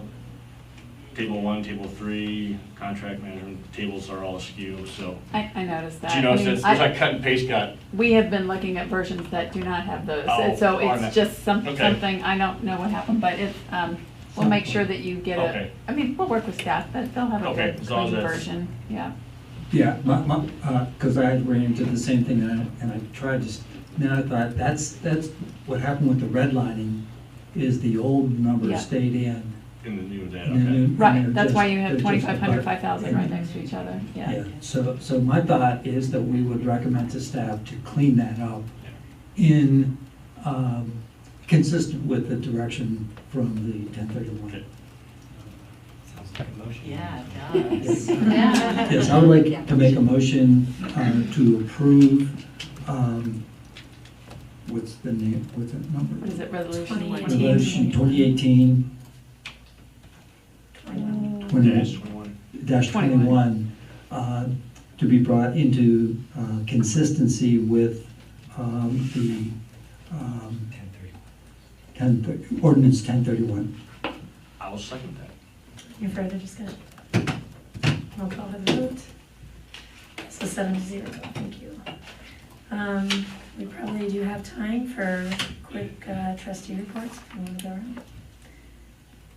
Trustee Miller, do you have anything? Yeah, let's see. We met, what date did we meet, Amy? That was Tuesday. We changed our times. Yeah, from 4 to 5:30. And I was a little bit late. We discussed, Goodwill Fund, getting the application going for that, again, getting what money was used for last year from the folks that got awarded that. And let's see, what else did we talk about? We had the follow-up from the safety in emergencies for vulnerable populations and elderly. So Oh, yeah, we that's followed up part I on missed. next steps for that. Yeah. Yeah. And updates about the clinic task Oh, force yeah, as and the well. task force Yeah. for the medical clinic. Well, we did a pretty thorough PCDC that already, but I did want to, just a real quick story about that Lions volunteers got a request to maybe help out with the lunches for the Habitat workers who are the AmeriCorps NCCC. And so I had the opportunity today to go around to some local stores and restaurants and food stores. And the reason I wanted to tell the story is that the response was just so trusting and welcoming it just really, made me feel really good that people were so willing to participate and help out these kids who are, coming from all over the country and being here and helping them with the lunch. So, Lions Volunteers put aside $2,100, and we'll be asking for some matching funds to, maybe continue it for the next wave of NCCC kids who come in. But it made me very proud of our town in terms of the willingness to step up and do. That's great, thanks. I have nothing new except SFC may move its meeting from Thursday to the following Thursday. I was not at the last ecology board meeting, but I just got emails that, I can't remember if it went to all of you also today. They have some of their information on the environmental studies on gun ranges, so look in your emails if you haven't, there's some good information on there. I was gonna ask staff, I forgot to do it in the staff report, on the wood fence that got run over or bashed about 8-9 months ago in the park entrance along the walkway, still isn't fixed. Is there any reason for that? I don't have an answer for that, but I'll follow up. Can we have one on our March 12th meeting just real quick? Sure. Just, we're getting into tourist season again, it'd be nice to have it fixed. I can just even follow up with an email. That'd be fine too. Thank you. I think you all saw a recap of Chill Fest. Did everybody get that email? But I'll just tout ourselves again, but I just thought the town and the chamber did a really good job of working together on this event, and I think that was recognized within the community. I've had a lot of good feedback from chamber and our citizens. We thought maybe 100 to 200 people, and we have a count of 600 people that attended the event, so pretty excited about that too. So just 2 highlights. Yeah, I've heard nothing but really rave reviews for the event, so please pass on the thanks to the EDC as well for everybody's work on just putting it together and coming up with fresh ideas. So it's great. I was really bummed to miss it, but I was watching from afar on Facebook all the videos of the plungers and ice skating, so it looked like it was just about as successful as you could hope for. Yeah, absolutely. So the Tourism Marketing Steering Committee kind of did a recap of the event, what we could do better for next year if we hold it next year, and what was good about it, and then that group will kind of cross-apply that to future events or people that come to us and ask for funding from the grant to amplify their events. EDC meets this Thursday. So. Nothing. I don't have much either. The Watershed Board did not meet. They didn't have a quorum. I've asked them to get together, and I think we talked to the EDC or the Ecology Board about this, but the 2 chairs are working on trying to get together to decide what's the best way to go forward with the Watershed Advisory Board. Whether it should just become a kind of a subset of ecology or continue as a standalone board. So they're battling with that question.